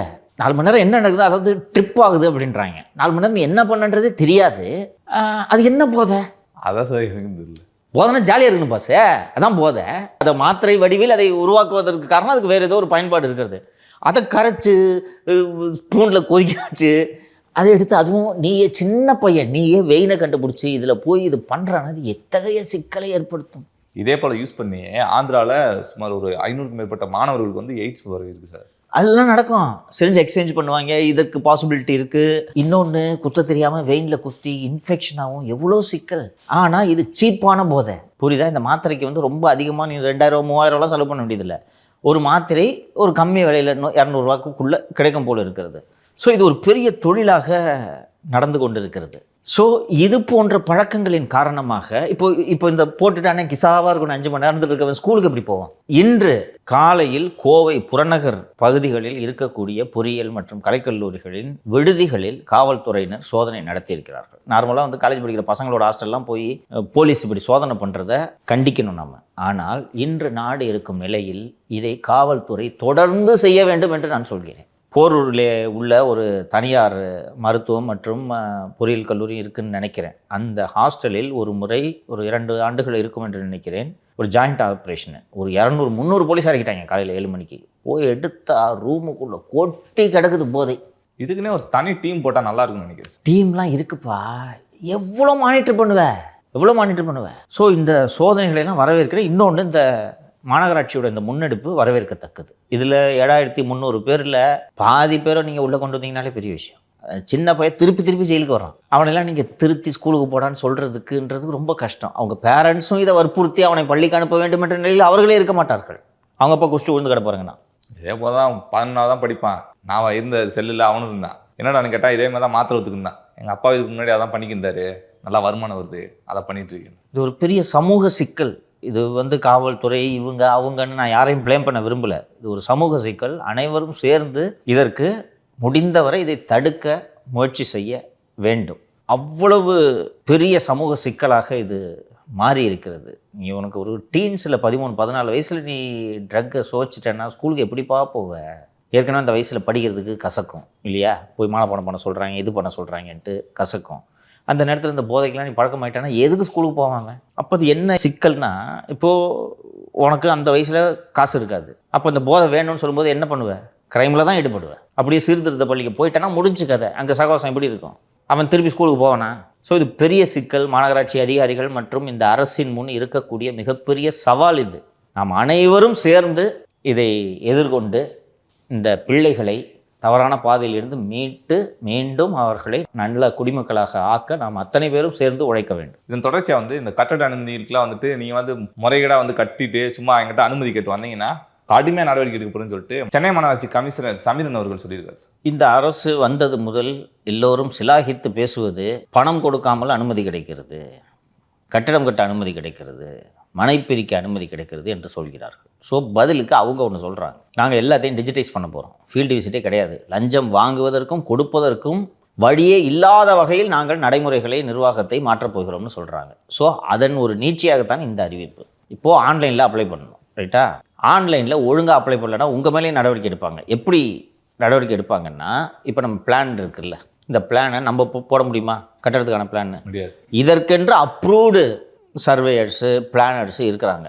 அவர்களுக்கு இந்த எச்சரிக்கை, நீங்கள் தான் கீழே பிளான் டிசைன்டு டிராஃப்டடு பை சோன் போட்டுக்கிறீங்க. நீங்கள் ஒழுங்காக கொடுத்தீங்கன்னா நாங்கள் எங்கள் வேலை ஒழுங்காக நடக்கும், ஈஸியாக நாங்கள் கிளைண்ட்ஸ் கொடுப்போம். நீங்கள் தப்பாக போட்டு அதுக்கு அப்ரூவல் வாங்குறதுக்கு காசை கொடுத்து இப்படி தான் லஞ்சம் ஸ்டார்ட் ஆகுது. ஸோ நீங்கள் ஒழுங்காக பிளான் அப்ரூவலை நீங்கள் அப்ளை பண்ணனா உங்கள் மேலேயும் நடவடிக்கை எடுப்போம் என்று சொல்லியிருக்கார்கள். இது ஒரு நல்ல முன்னேற்றமாக நான் பார்க்குறேன். இது பண்ணணும். இந்த தப்பாக டிசைனை போட்டு கொடுத்துட்டு சார் அந்த டிசைன் அப்ரூவ் பண்ணி விடுங்கன்னு இப்போ அங்கே போய் துட்டை கொடுக்குறது இப்படி தானே ஸ்டார்ட் ஆகுது. ஒழுங்காக டிசைனை கொடுக்கலாம், ஊமலே நடவடிக்கைன்னு சொன்னால் ஒழுங்காக வேலை பார்ப்பாங்க.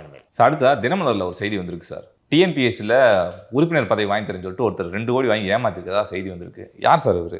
அது யார் என்று இருக்கட்டும். எனக்கு அந்த செய்தி ஏன் பிடித்திருந்தது என்றால், வழக்கமாக அரசு பதவி வாங்கி தருகிறேன் என்று தான் காசு வாங்கி ஏமாற்றுவார்கள். அரசு பதவியை வழங்கக்கூடிய அமைப்பு டிஎன்பிஎஸ்சி உறுப்பினராகிறேன் ஒருத்தன் ஏமாத்திருக்கான் பாருங்க, எவ்வளோ பெரிய திலாலக்கடியாக இருப்பான். ஸோ இதை ஏன் எடுத்து நான் விவாதிக்க வேண்டும் என்று சொல்கிறேன் என்றால், என்னிடமும் நிறைய பேர் அணுகுவார்கள். சார் இவன் வந்து வேலை வாங்கி தரேன்னு சொல்லிட்டு என்கிட்ட 5 லட்ச ரூபா ஏமாத்தினான், 10 லட்ச ரூபா ஏமாத்தினான், போட்டுங்க பணம்ன்றவேன். நான் உங்களுக்கு உதவி பண்ண முடியாதுன்றவேன். இந்த வேலைக்கு ஆள் எடுக்கிறதுக்குன்னு டிஎன்பிசி இருக்குது. இவங்ககிட்ட ஏன் போய் நீ காசு கொடுத்தீங்க?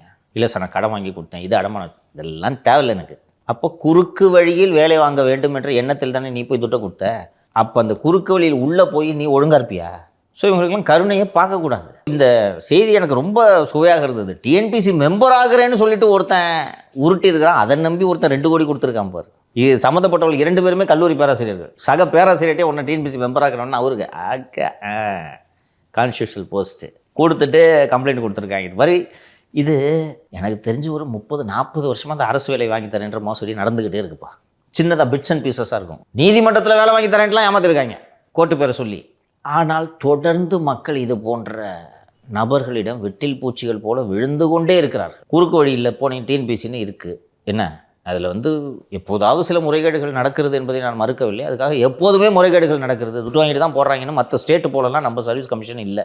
80 முதல் 90% வரை சரியான தேர்வு நடக்கிறது. அதனால் இந்த அரசு பணியை நாடுவோர், அரசு பணி வேண்டும் என்று நினைப்போர் ஒழுங்காக படித்து உழைச்சி எக்ஸாம் எழுதி உள்ளே போகணுன்றது நினைங்க. இவன்கிட்ட துட்டு கொடுத்தாக்க வேலை கட்சிடும், அவன்கிட்ட துட்டு கொடுத்தா வேலை கட்சிடும்னா போய் துட்டை தொலைச்சிட்டு தான் நிற்பீங்க. இந்த 2 கோடி கொடுத்ததுக்கு அழகாக ஏதாவது ஒரு கடை போட்டு பிஸ்னஸ் பண்ணால் கூட பொழைச்சிக்கலாம். நல்ல பிஸ்னஸாக பண்ணலாம். இன்னொன்று, நீ காலேஜில் ப்ரொஃபஸர் இருக்கு, உனக்கு எது 2 கோடி? அது இன்கம் டேக்ஸ், அது தனி விசாரணை நடத்தணும். அடுத்ததாக விகடனில் ஒரு செய்தி வந்திருக்கு. முதல்வரை கைக்குள்ள வச்சுக்கிட்டு தலைமைச் செயலாளர் சாய்குமார் ஐஏஎஸ் அவர்கள் ஆட்டம் போடுறதா இன்னைக்கு விகடனில் வந்திருக்கு. அந்த செய்தியில் என்ன இருக்கிறதுன்றதை முதல்ல படிச்சிடுறேன், அதுக்கப்புறம் விவாதிப்போம். முதல்வரை கைக்குள் வைத்துக்கொண்டு அதிகாரிகளிடமும் அமைச்சர்களிடமும் ஏகத்துக்கும் எகிர்கிறாராம் தலைமைச் செயலாளர் சாய்குமார். அவரை தாண்டி முதல்வரை எந்த அதிகாரியாலும் சந்திக்க முடியவில்லை என்ற குமுறல் கோட்டையில் ஓங்கி ஒலிக்கிறது. அரசின் முடிவுகளை சாய்குமாரே எடுப்பதால் தான் இடதுசாரிகள் காக்ரோச் ஜனதா கட்சியினர் நடத்தும் போராட்டங்களில் மாணவர்கள் கலந்து கொள்ளாமல் தடுக்க வேண்டும் என்று கல்லூரி நிர்வாகங்களுக்கு சுற்றறிக்கை அனுப்பப்பட்டிருக்கிறது. இடதுசாரிகளின் எதிர்ப்பால் அது வாபஸ் பெறப்பட்டிருக்கிறது.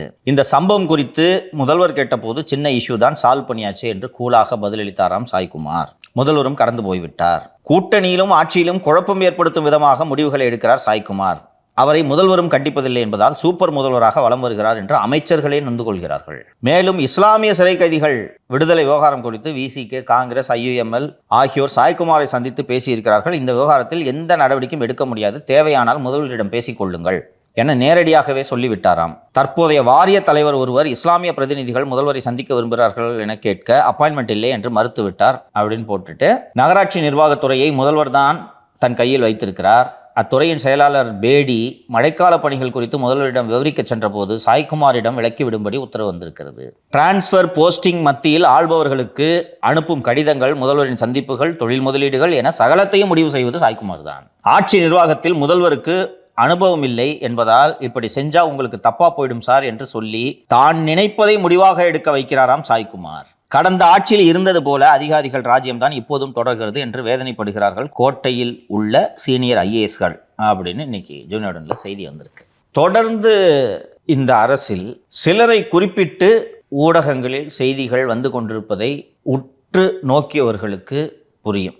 இது எப்போது தொடங்கியது என்றால் ராதன் பண்டிட் நியமனத்திலிருந்து தொடங்கியது. 4 பேருக்கு ஆலோசகர் நியமன உத்தரவில் முதல்வர் கையெழுத்திடுகிறார். ஜெகதீஷ், விஷ்ணு ரெட்டி, ஜான் ஆரோக்கியசாமி, ராதன் பண்டிட். ஆனால் யாரோட நியமன ஜியோவும் வெளியே வரல, அவரோட ஜியோ மட்டும் வெளியே வருது. எப்படி வெளியே வந்தது என்பதை முதல்வர் ஆராய்ந்தால் பல விஷயங்களுக்கு அவருக்கு விடை கிடைக்கும். ஸோ இவர்கள் 4 பேரும் தான் முதல்வரை சுற்றி இருக்கிறார்கள். இந்த 4 பேரில் ஒருவர் நமக்கு சிக்கலை ஏற்படுத்துவார் என்று மற்ற மூவரும் சேர்ந்து முடிவெடுத்து தான் இந்த வேலையை செய்தார்கள். எப்படி செய்வது?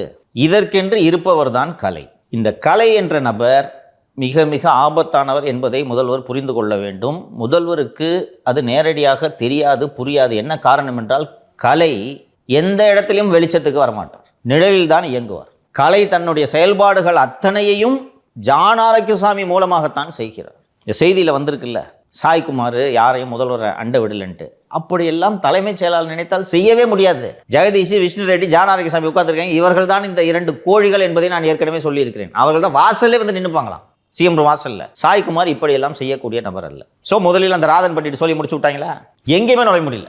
அப்புறம் ராதன் பண்டிட் விஜயின் ஆஸ்தான ஜோதிடர், அண்ட் அவரே ஏதோ ஒரு நிகழ்ச்சியில் சொல்லியிருக்காரு, நான் தான் பேர் வச்சு கொடுத்தேன் என்றெல்லாம் பேசியிருக்கிறார். அண்டு அவர் சொன்ன பல விஷயங்கள் நடந்திருக்கின்றன என்பதால் விஜய் அவர்கள் அவரை பக்கத்தில் வைத்துக்கொள்ள வேண்டும் என்று விரும்பிய போது அவரோட சோழியை மொத்தமாக முடிச்சு விட்டாங்க. அதற்கு பிறகு அவர் மீண்டும் வந்து என்னங்க போட்ட ஆர்டரை இப்படி கேன்சல் பண்ணி விட்டீங்க என்று கேட்டவுடன் நீங்கள் இருங்க, இந்து சமய அறநிலையத்துறையின் ஆலோசகராக உங்களை நியமிக்கிறேன் என்று அதற்கான உத்தரவும் பிறப்பிக்கப்பட்டு விட்டது. உத்தரவு போட்டு கையில் கொடுத்துட்டு ஜாயின் பண்ணாதீங்கன்றாங்க.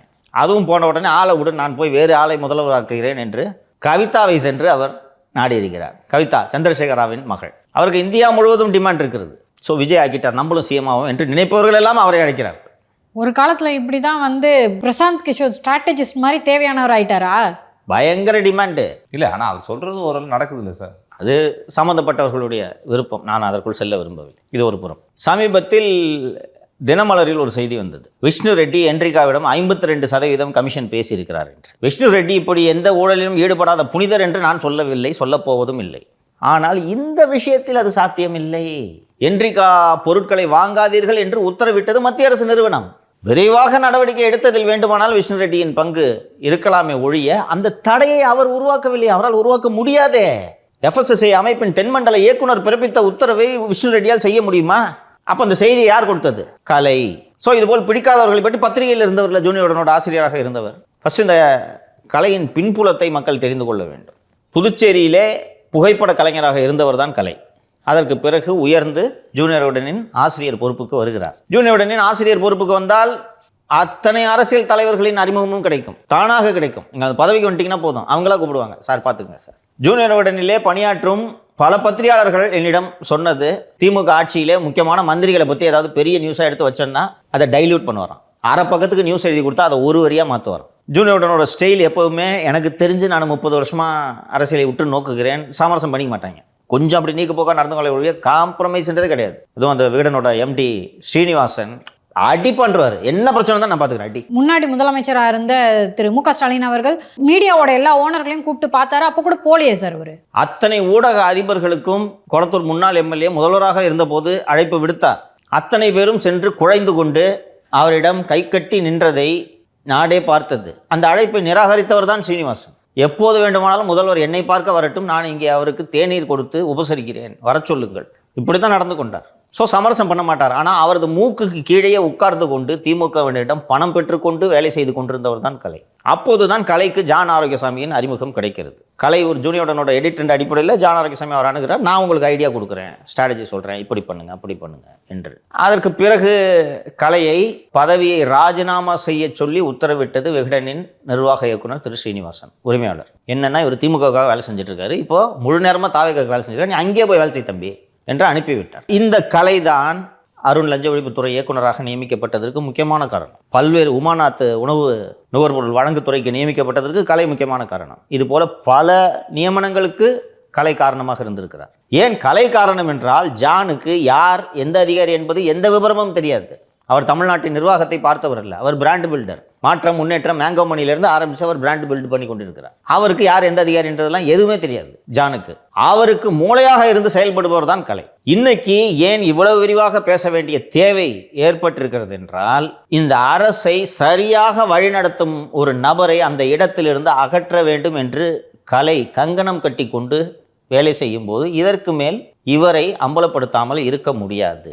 முதல்வர் அவர்கள் ஊழலற்ற ஆட்சியை தர வேண்டும், கடந்த காலங்களில் நடந்த ஊழலையும் விசாரிக்க வேண்டும் என்று தீவிரமாக நடவடிக்கை எடுக்க அத்தனை உத்தரவுகளையும் பிறப்பித்துக் கொண்டிருக்கிறார். அதன் விளைவாக செந்தில் பாலாஜியின் இடதும் வலதுமாக நிழலாக இருந்த காசி என்ற மின்சார வாரியத்தின் முன்னாள் நிதி அதிகாரி லஞ்ச ஒழிப்புத்துறையின் நடவடிக்கைக்கு பயந்து இப்போது தலைமறைவாகி இருக்கிறார். அந்த காசியோடு நெருக்கமான தொடர்பில் கலை இருக்கிறார். நிர்மல்குமார் பெயரை சொல்லி வசூல் செய்து கொண்டிருக்கிறார். இது நிர்மல்குமாருக்கு தெரியுமா இல்லையா என்பது தெரியவில்லை எனக்கு. தெரியாமல் இருந்தால் அவர் அமைச்சராக இருப்பதற்கு லாயக்கில்லை, தெரிந்து நடந்தால் அவர் அமைச்சரவையில் இருக்கக்கூடாது. அவர் பேரை சொல்லி தான் வசூல் பண்ணிட்டு இருக்கார் கலை. காசி கூட உங்களுக்கு என்ன பேச்சு? இப்படிப்பட்ட நபர் வந்து செக்ரட்டரியேட்டுக்கெல்லாம் வரவே மாட்டார், சிஎம் நாலேஜுக்கே இது தெரியாது. ஆனால் பின்னால் இருந்து கொண்டு அனைத்தையும் இயக்குவது கலை. கலையின் இந்த செயல்பாடுகளுக்கு தடையாக இருப்பவர் சாய்குமார். இந்த சாய்குமாரை பற்றி எனக்கு கிட்டத்தட்ட 1 மாதத்துக்கு முன்பு ஒரு மூத்த அதிகாரி என்னை அழைத்தார். சங்கர், தமிழ்நாட்டில் தெலுங்கு லாபி அதிகமாயிடுச்சு. அப்படியா சார், எப்படி சொல்கிறீங்க? இல்லை, அவர் சாய்குமார் தெலுங்கு, இவர் தெலுங்கு, அவர் தெலுங்கு, ஸோ தெலுங்கு லாபி இங்கே டாமினேட் பண்ணுது என்று சொன்னார். சரி சார், இப்போ அதனால் என்னன்னு கேட்டேன். இல்லை, நம்ம என்னதான் இருந்தாலும் தமிழ்நாட்டில் போயிட்டு தெலுங்கு லாபி கடந்த 5 வருட காலமாக தமிழாய்ந்த அதிகாரிகள் தானே இங்கே ஆண்டு கொண்டிருந்தார்கள். உதயசந்திரன் தமிழர், செந்தில்வேலன் தமிழர், அருட்தந்தை தமிழர், ஐஸ்கிரீம் தமிழர், தீப்பொறி தினேஷ் தமிழர், முருகானந்தம் தமிழர். என்ன லட்சணத்தில் அவனுக்கு கிழிச்சானுங்கன்றது தெரியாது. இப்போ இவங்க தெலுங்கு அதிகாரிகளே இருக்கட்டுமே, என்ன கேடு செய்து விட்டார்கள் தமிழகத்துக்கு, இந்த நிர்வாகத்துக்கு என்ன தீங்கை விளைவித்து விட்டார்கள் என்று சொல்லுங்கள் என்று கேட்டேன். அவரிடம் பதில் இல்லை. இருக்கட்டும் சார், இந்திகாரம் கூட இருக்கட்டும் சார், ஸ்டேட்டுக்கு நல்லது பண்ணுறாங்களான்னு பார்க்கணும்.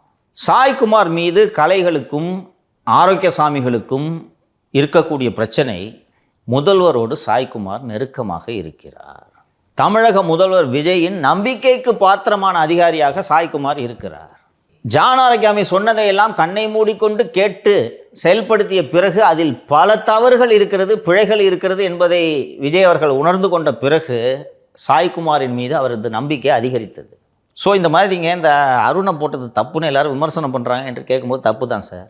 சரி, அவர் மாற்றலான்னு மாற்றுங்க சார் என்று சொல்லும்போது, இல்லை மாற்றக்கூடாது என்று குறுக்கே புகுந்தது ஜான். அப்போது இல்லைங்க அந்த மாதிரி சொல்கிறாருன்னா, இல்லை சார் மாற்றணும், விமானத்தை மாற்றுங்க என்று சொல்லுகிறார். இந்த அரசில் நிர்வாகம் தெரிந்தவர்கள் என்று ஒருவரை கூட நீங்கள் சொல்ல முடியாது. ஜெகதீஷ் விஜய் கால் ஷீட்டு பார்த்துட்டு இருந்தவர், அவருக்கு அட்மினிஸ்ட்ரேஷன் என்னன்னு தெரியாது. விஷ்ணு ரெட்டி விஜயின் பால்யகால சிநேகிதன், அவருக்கும் நிர்வாகம் தெரியாது. ஜான் ஆரோக்கியசாமி ஒரு அட்வர்டைசிங் பர்சன், பொலிட்டிக்கல் ஸ்ட்ராட்டஜிஸ்ட், அவருக்கு அட்மினிஸ்ட்ரேஷன்னா என்னென்னு தெரியாது. அப்போ விஜய்க்கு யார் தான் சொல்லிக் கொடுக்கறது? சரியான முறையில் நம்மையும் இந்த அரசையும் வழி நடத்துகிறார் என்று திரு விஜய் அவர்கள் சாய்குமாரை நம்புகிறார். அதுதான் கலைச்செல்வன் போன்ற நபர்களுக்கு மிகப்பெரிய இடைஞ்சலாக இருக்கிறது. அவர்கள் சாய்குமாரை மட்டும் குறிவைக்கவில்லை, விஜயின் பாதுகாப்பு அதிகாரியாக இருக்கும் டிஐஜி திரு தர்மராஜனையும் குறிவைக்கிறார்கள். அவரை பற்றி ஜூனியர் தான் வரல, மற்ற இடங்களில் வருது, சமூக வலைத்தளங்களை விட்டு எழுத விடுவாங்க. சரி சார், விஷ்ணு ரெட்டி அவர்களையும் குறி வைக்க வேண்டிய தேவை என்ன சார்? ஜான் ஆரோக்கியசாமிக்கு இடைஞ்சலாக இருக்கிறார் அல்லவா? முக்கியமான சில முடிவுகளை விஷ்ணு ரெட்டியோடு கலந்தாலோசித்து செய்கிறார் அல்லவா? விஷ்ணு ரெட்டி குவாரி ஓனர்ஸ் கிட்ட எல்லாம் கோடி கணக்கில் வசூல் பண்ணுறாருன்னு நக்கீரனில் கவர் ஸ்டோரியை போட்டு விட்டா வந்தது. கடந்த வாரம் கவர் ஸ்டோரி 25 கோடி எத்தனையோ கோடி விழுங்கிய விஷ்ணு ரெட்டி. இதுவும் கலையோட வேலை. மீடியா கையில் இருக்குது கலைக்கு. ஜூனியோட எடிட்டர் தானே, he knows Gunasekaran, he knows Dinakaran Suresh, he knows Karthigai Selvan. DMK ஈகோ சிஸ்டத்தில் இருக்கிற அத்தனை பேரோடும் கலை நெருக்கம். அவரும் திமுக ஈகோ சிஸ்டத்தில் இருந்தவர் தானே. ஸோ நாட்டி முதல்வரின் பாதுகாப்பு அதிகாரியாக இருக்கக்கூடிய தர்மராஜனை குறிவைப்பதன் நோக்கம் என்னவென்றால், முதல்வரோடவே இருக்காரு, பேசுவார், எவனும் பேசவே கூடாது. தினமும் 45 நிமிடங்கள் சாய்குமாரோடு முதல்வர் உரையாடுகிறார். என்ன பேசுவாங்களோ உள்ள, நம்மள சேர்க்க மாட்டாங்க.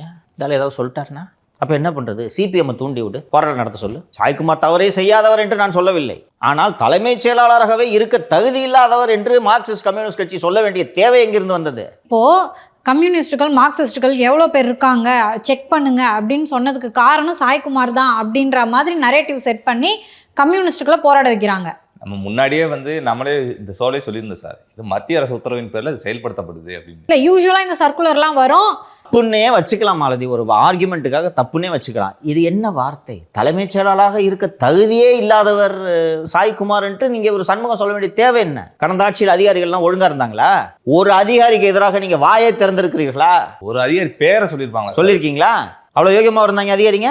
சைல் ஓட்டுனே சுத்தினார் ஒரு டிஜிபி, வாயை திறந்தீங்களா? இல்லாத அயோக்கியத்தனங்களை எல்லாம் பண்ணார் ஒரு கமிஷனர், பேசுனீங்களா? நீங்க தலைமைச் செயலாளர் மேல விழுந்து பாயிறீங்க. ஏனென்றால் அவர் முதல்வரை சரியாக வழி நடத்துகிறார். இன்னொன்று, நேற்று இந்த டீலிமிட்டேஷன்ல கவர்மெண்ட் எடுத்த ஸ்டாண்டுக்கு கூட சாய்குமார் காரணமா இருக்கலாம். I don't know. இன்னைக்கு எல்லாரும் அவர் தான் பிளேம் பண்றாங்க, அவர் பிஜேபி ஏஜென்ட். நான் எக்ஸ்பிளைன் பண்ணேன், சென்சஸ் முடிஞ்ச பிறகு வந்தா 10 சீட்டு குறையுதுப்பா, இல்லைன்னு சொல்லுங்க அவங்கள. அப்ப இன்னைக்கு கிடைக்கிறது நல்ல டீலுங்க, பிடிச்சிக்கலான்ட்டு சாய்குமார் சொல்லியிருக்கலாம், முதல்வர் கேட்டிருக்கலாம். என்ன தவறு? சரி, சாய்குமார் முதல்வரோட நெருக்கமாக இருக்காரு, முதல்வரோட இருக்கக்கூடிய நெருக்கத்தை பயன்படுத்தி இந்த கம்பெனிக்கு டெண்டர் வாங்கி கொடுத்தாருன்னு சொல்லுங்க. நான் விமர்சனம் பண்ணுறேன் சாய்குமார். அவரது நண்பர்கள் இதர துறைகளில் பற்றி எனக்கு இந்த துறையில் இதை சொல்லுங்க, அந்த செயலாளர்கிட்ட சொல்லுங்க என்று சொல்லும் போதெல்லாம் சாய்குமார் சொல்லக்கூடிய பதில், அந்த துறை செயலாளர் பார்த்துக்கொள்வார், நான் அதில் தலையிட மாட்டேன். முதல்வர் அவர்கிட்ட ஏதாவது கேட்டால் பதில் சொல்றது, சரி இப்படி பண்ணுங்க சரியா இருக்கும், அப்படி பண்ணுங்க சரியா இருக்கும். மத்திய அரசை பகைத்து கொள்ள வேண்டாம். பகைத்து கொள்ள வேண்டாம்னா வெட்டியா சண்டை போடுவேன். ஸ்டேட் ரைட்ஸ் சமயத்தில் நம்ம பேசலாம். தேவையில்லாமல் சும்மா நான் உன்னை ஒன்றியன் சொல்லுவேன் நொன்றியன் சொல்லுவேன்லாம் சொல்லிட்டு இருக்காதீங்க சார். அவங்க தான் சார் ஃபண்டு கொடுக்கணும், ஃபண்டை வாங்கி ஸ்டேட்டை இம்ப்ரூவ் பண்ணலாம் சார்னு சொல்றாரு. என்ன தவறு? இதே போல முதல்வரின் பாதுகாப்பு அதிகாரி மீது இவங்களுக்கு என்ன கோபம் என்றால், கூட இருக்காரு, வண்டியில் டிராவல் பண்றாரு, என்ன பேசுவார்? ஜான் ஆரோக்கியசாமி ஒரு டீட்டெயில் விஜய் கேட்டானா கொஞ்சம் இருங்கன்ட்டு ரூமுக்கு போய் கலைக்கு போன போடுறது. பஸ் சொல்லு பஸ் இப்படி கேட்குறாரு, இந்த மாதிரியானே ஸோ மின்சார வாரியத்தில் வசூலை தொடங்கிவிட்டார். ஏற்கனவே வழக்கறிஞர் நியமனங்களிலும் நிர்மல்குமார் பெயரை சொல்லி கலை வசூலில் ஈடுபட்டிருக்கிறார். இது போல இவர்களின் அதிகாரம் குறைகிறது சாய்குமாரால். இவங்க சொல்றத இது கரெக்டானு சாய்குமார்ட்ட செக் பண்றாரு சிஎம். இவங்க சொல்றாங்க, அண்ணே இந்த மாலதின்றவங்களை தூக்கி இங்கே போஸ்டிங் போடலாம் அப்படின்னு சொல்லிட்டு இவங்க உள்ள துட்டக்கிட்ட வாங்கிக்கிட்டு சொருகிறது. அப்படியா, சரி அப்படின்ட்டு சிஎம், சார் இப்படி சொல்கிறாங்க, நீங்கள் கொஞ்சம் பார்த்து சொல்லுங்கன்னு. இல்லை சார் இது சரியாக வருது சார் இது என்று அவர் சொன்ன உடனே இவங்களுக்கு காண்டாகுது. நமக்கு மேலே ஒரு பவர் சென்டரா, கொஞ்சம் இரு, ஜூன் இடத்துல எழுத வைக்கிறேன். ஸோ இப்போ எழுத வச்சு என்ன பண்ணுவாங்க? இதை காட்டி பாருங்க வந்திருக்கு. இதை இப்போ உளவுத்துறை இதுக்கு ரிப்போர்ட் போடணும்ல, முதல்வரே பார்க்கலாம், உளவுத்துறை அறிக்கையில் சொல்லலாம். ஸோ இவ்வளோ பேர் எழுதுறாங்களே, இன்னைக்கு ஜூனியரில் வந்திருக்கு, நேற்று நக்கீரனில் வந்துச்சு, முந்தா நாள் தினமலரில் வந்துச்சு, சரி மாற்றி விட்டுருவோம். மாற்றி விட்டோன்னா திருப்பி இந்த கோழிங்க போய் உட்காந்துக்குவாங்க. நிம்மதியாக இருக்கலாமா? காசை வாங்கி வாங்கி அடியில் போட்டு உட்காந்து அடகாத்துக்கு அப்படியே உட்காருறது. நிர்மல்குமார் அண்ட் கலைச்செல்வனோட ஐபிடிஆர் எடுங்க. தினந்தோறும் எத்தனை முறை பேசிக் கொள்கிறார்கள் என்பது தெரியும். என்ன பேச்சு? நீங்க அமைச்சர், அவர் தனிநபர். ஜானரகசாமிகிட்ட பேசுங்க, ஹீஸ் அன் அட்வைசர். நான் எதுவுமே கேட்க மாட்டேன். கலை கூட என்ன பேச்சு? அரசு ரகசியங்களை தனிநபர்கிட்ட சொல்றீங்களா? அப்படித்தான் வருகிறது. நன்றாக உற்று நோக்கினீர்கள் என்றால் தலைமைச் செயலாளர் வெளியிட்ட சர்க்குலர் எப்படி ஊடகங்களுக்கு போனது? அவர் அட்டாக் பண்ண பிடிச்சிக்கிட்டாங்களா சிபிஎம்? தெரியுதா? சுற்றி வளைக்கப்படுகிறார் தலைமைச் செயலாளர், புரிகிறதா? இப்போ நீங்கள் கேட்டிங்கல்ல, இதில் எழுதுறதுனால என்ன சார்னு, ஏற்கனவே அது ஆட்சிக்கு ஆதரவு தரக்கூடிய சிபிஎம் அவருக்கு எதிராக போராட்டம் நடத்துகிறது. ஏன்னா இப்படி ஒரு நெருக்கமான நபரால் மட்டும்தான் சார் ஒரு அரசு டாக்குமெண்ட், முக்கியமான டாக்குமெண்ட் வெளியே விட முடியும். உனக்கு எனக்கு எப்படி கிடைக்கும் டாக்குமெண்ட்டு? ஜானுக்கு கிடைக்குமா? ஜான் மூலமாக கலை கிடைக்குமா? கலை மூலமாக ஊடகங்களுக்கு செல்லுமா? இதை உளவுத்துறையை அழைத்து நேரடியாக முதல்வர் இது என்னன்னு விசாரிச்சு சொல்லுங்கன்னு சொல்லணும். உளவுத்துறையே போய் ஜானுக்கிட்ட ரிப்போர்ட் பண்ண சொன்னீங்கன்னா எப்படி சொல்வார்? ராமானுஜம் அவர்களை ஜெயலலிதா அழைத்து இந்த மன்னார்குடி கும்பல் என்னதான் பண்ணுதுன்னு விசாரிங்க என்று கேட்டதனால் அக்டோபர் 2011 அவர் அளித்த அறிக்கையின்படி அவர்கள் விரட்டப்பட்டார்கள். மன்னார்குடி கும்பல் கிட்டேயே போய் ராமானுஜத்தை ரிப்போர்ட் பண்ண வச்சா? இல்லை சார், கலை அவர்கள் வந்துட்டு திமுக கூட நெருக்கமாக இருக்காரு. அது நீங்கள் சொன்ன மாதிரி அந்த மின்சாரத்துறையில் ஊழல் நடந்ததில் அந்த காசி அவர்கள் கூடயும் பேசிட்டு இருக்காரு. அப்படி இருக்கப்ப லஞ்ச ஒழிப்புத்துறை வந்து எந்த நடவடிக்கையும் எடுக்காதப்ப இது ரெண்டு இணைச்சு பார்க்குறப்ப ஒருவேளை இவர் கூட காரணமாக இருக்கலாமோ அப்படின்னு தோணுது. நிச்சயமாக நீங்கள் சொல்லும் இந்த கூற்றை புறந்தள்ள முடியாது. தொடர்ந்து லஞ்ச ஒழிப்புத்துறை போதுமான வேகத்தில் வேலை செய்யவில்லை என்பதைத்தான் நாம் சுட்டிக்காட்டி கொண்டே இருக்கிறோம். இந்த வேகம் போதாது, ஏன் நடவடிக்கை எடுக்கவில்லைன்னு. ஸோ திமுகவின் முன்னாள் அமைச்சர்களோடு இத்தனை நெருக்கமாக இருக்கக்கூடிய கலை ஏன் அவர்கள் மீதான விசாரணையை தடுக்கக்கூடாது? காசி யாரு சார்? காசி வந்து தமிழ்நாடு மின்சார வாரியத்தில் சீஃப் ஃபினான்ஷியல் ஆஃபீஸராக இருந்தவர். மின்சார வாரியத்தில் இருக்கக்கூடிய அத்தனை டெண்டர்களையும் அவர் ஒருவர் தான் கையாள்வார். அவரது அலுவலகம் NPKRR மாளிகையாக இருந்தாலும் எப்போதும் செந்தில் பாலாஜியின் வீட்டிலிருந்து தான் அவர் பணியாற்றுவார். அறப்போர் இயக்கம் காசிக்கு செந்தில் பாலாஜியின் வீட்டில் காலை முதல் மாலை வரை என்ன வேலை என்று வீடியோ எடுத்து அவரது வாகனம் அங்கே இருப்பதை, அவர் அங்கே உள்ளே செல்வதை வீடியோ எடுத்து பதிவிட்டது. இதன் காரணமாக இந்த காசியோடு அவர் தொடர்பில் இருக்கிறார் என்றால் காசி கூட என்ன பேச்சு உங்களுக்கு? காசியை காண லஞ்ச ஒழிப்புத்துறை தேடிக்கிட்டு இருக்கு. இந்த அரசாங்கத்தில் நிழல் போல் பின்னால் இருந்து இயக்கி கொண்டிருக்கக்கூடிய ஒரு நபர் காசியோடு பேசி கொண்டிருக்கிறார் என்றால் இதை எப்படி புரிந்து கொள்வது? காசியோடு பேசுறதுக்கான நோக்கம் என்னன்னா, காசிக்கு EBயில் எங்கே சம்பாதிக்கலான்றது தெரியும். இப்படிப்பட்ட நபர் இந்த அரசுக்கு எவ்வளவு ஆபத்து? இப்படிப்பட்ட ஒரு நபர் இருக்கவும் தான் திமுகவில் இருக்க எல்லாரும் மேடையில் ஏறி முடிஞ்சா ஃபைலை திறந்து பாருங்கன்றது. ஃபைலை திறந்து பாருங்கன்றது, அறநிலைத்துறையில் என்ன அறிவிப்பு வெளியிட போகிறாங்கன்றத முன்னாள் அறநிலைத்துறை அமைச்சருக்கு முன்பாக சட்டப்பேரவையில் பேசுகிறார். நாளைக்கு நீங்கள் 106 அறிவிப்பை வெளியிட போகிறீங்கன்ட்டு. திமுக கூட நெருக்கமாக இருந்த IAS அதிகாரி தூக்கி அதுக்கு செயலராக போட்டு வச்சுருக்கீங்க. திமுகவோடு சேர்ந்து வேலை செஞ்சுக்கிட்டு இருந்த ஒரு பத்திரிகையாளரை பக்கத்தில் வச்சுக்கிட்டு இருக்கீங்க. உங்கள் ஆலோசகரும் அவரும் நெருக்கம், உங்கள் அமைச்சரும் அவரும் நெருக்கம். இதெல்லாம் அரசுக்கு விரைவாக அவப்பெயர் ஈட்டித்தரக்கூடிய செயல்கள். இதை எப்படி தடுக்க வேண்டும் என்பது அதிகாரிகளுக்கு தெரியும், முதல்வருக்கு தெரியும், தலைமைச் செயலாளருக்கும் தெரியும். இந்த அரசுக்கு ஒரு முக்கிய தூணாக இருக்கக்கூடிய சாய்குமார் அவர்களை மொழியை சொல்லி, பெயரை சொல்லி, பதவியை சொல்லி, இதை சொல்லி, அதை சொல்லி எப்படியாவது அவரை அந்த பதவியிலிருந்து அப்புறப்படுத்த வேண்டும். அப்புறப்படுத்தி விட்டால் நாம் நினைத்ததையெல்லாம் செய்யலாம், முதல்வரை நினைத்தபடி ஆட்டி வைக்கலாம் என்று இந்த கும்பல் நினைக்கிறது. இந்த கும்பலின் சூத்திரதாரியாக மூளையாக இருந்து செயல்படுபவர் கலை. தொடக்கத்திலேயே முதல்வர் அருணின் நியமனத்தின் மூலமாக செய்த தவறுக்கு காரணமானவர் இந்த கலை என்பதை ஏற்கனவே நாம் நமது நிகழ்ச்சிகளில் பலமுறை பதிவு செய்திருக்கிறோம். இப்போது இப்படி வரக்கூடிய செய்திகளின் பின்னணியில் இவர்தான் இருக்கிறார். முதல்வர் இதை புரிந்து கொண்டு தேவையான நடவடிக்கைகளை எடுப்பார் என்று நான் நம்புகிறேன். முதல்வர் நல்லா யோசிச்சு பார்த்தாருன்னா இது வரைக்கும் ஒரே ஒரு முறை கூட சாய்குமார் முதல்வரை மிஸ்கைட் பண்ணதே கிடையாது. கரெக்டாக கைட் பண்ணி எடுத்துகிட்டு போயிட்டு இருக்காரு. ஆனால் தப்பு பண்ண வச்சது இவங்க தான். அவர்கள் கட்சி தொண்டர்களே அருண் நியமனத்திற்கு எப்படி ஆவேசமாக பாய்ந்தார். ஸோ இதை சீர்தூக்கி பார்த்து முதல்வர் என்ன நடவடிக்கை எடுக்க வேண்டும் என்பதை எடுப்பார் என்று நான் நம்புகிறேன். சரி சார், அரசியல் பல நிகழ்வுகளை பேசினா தொடர்ந்து நானே பேசுவேன் சார். நன்றி சார். நன்றி சார்.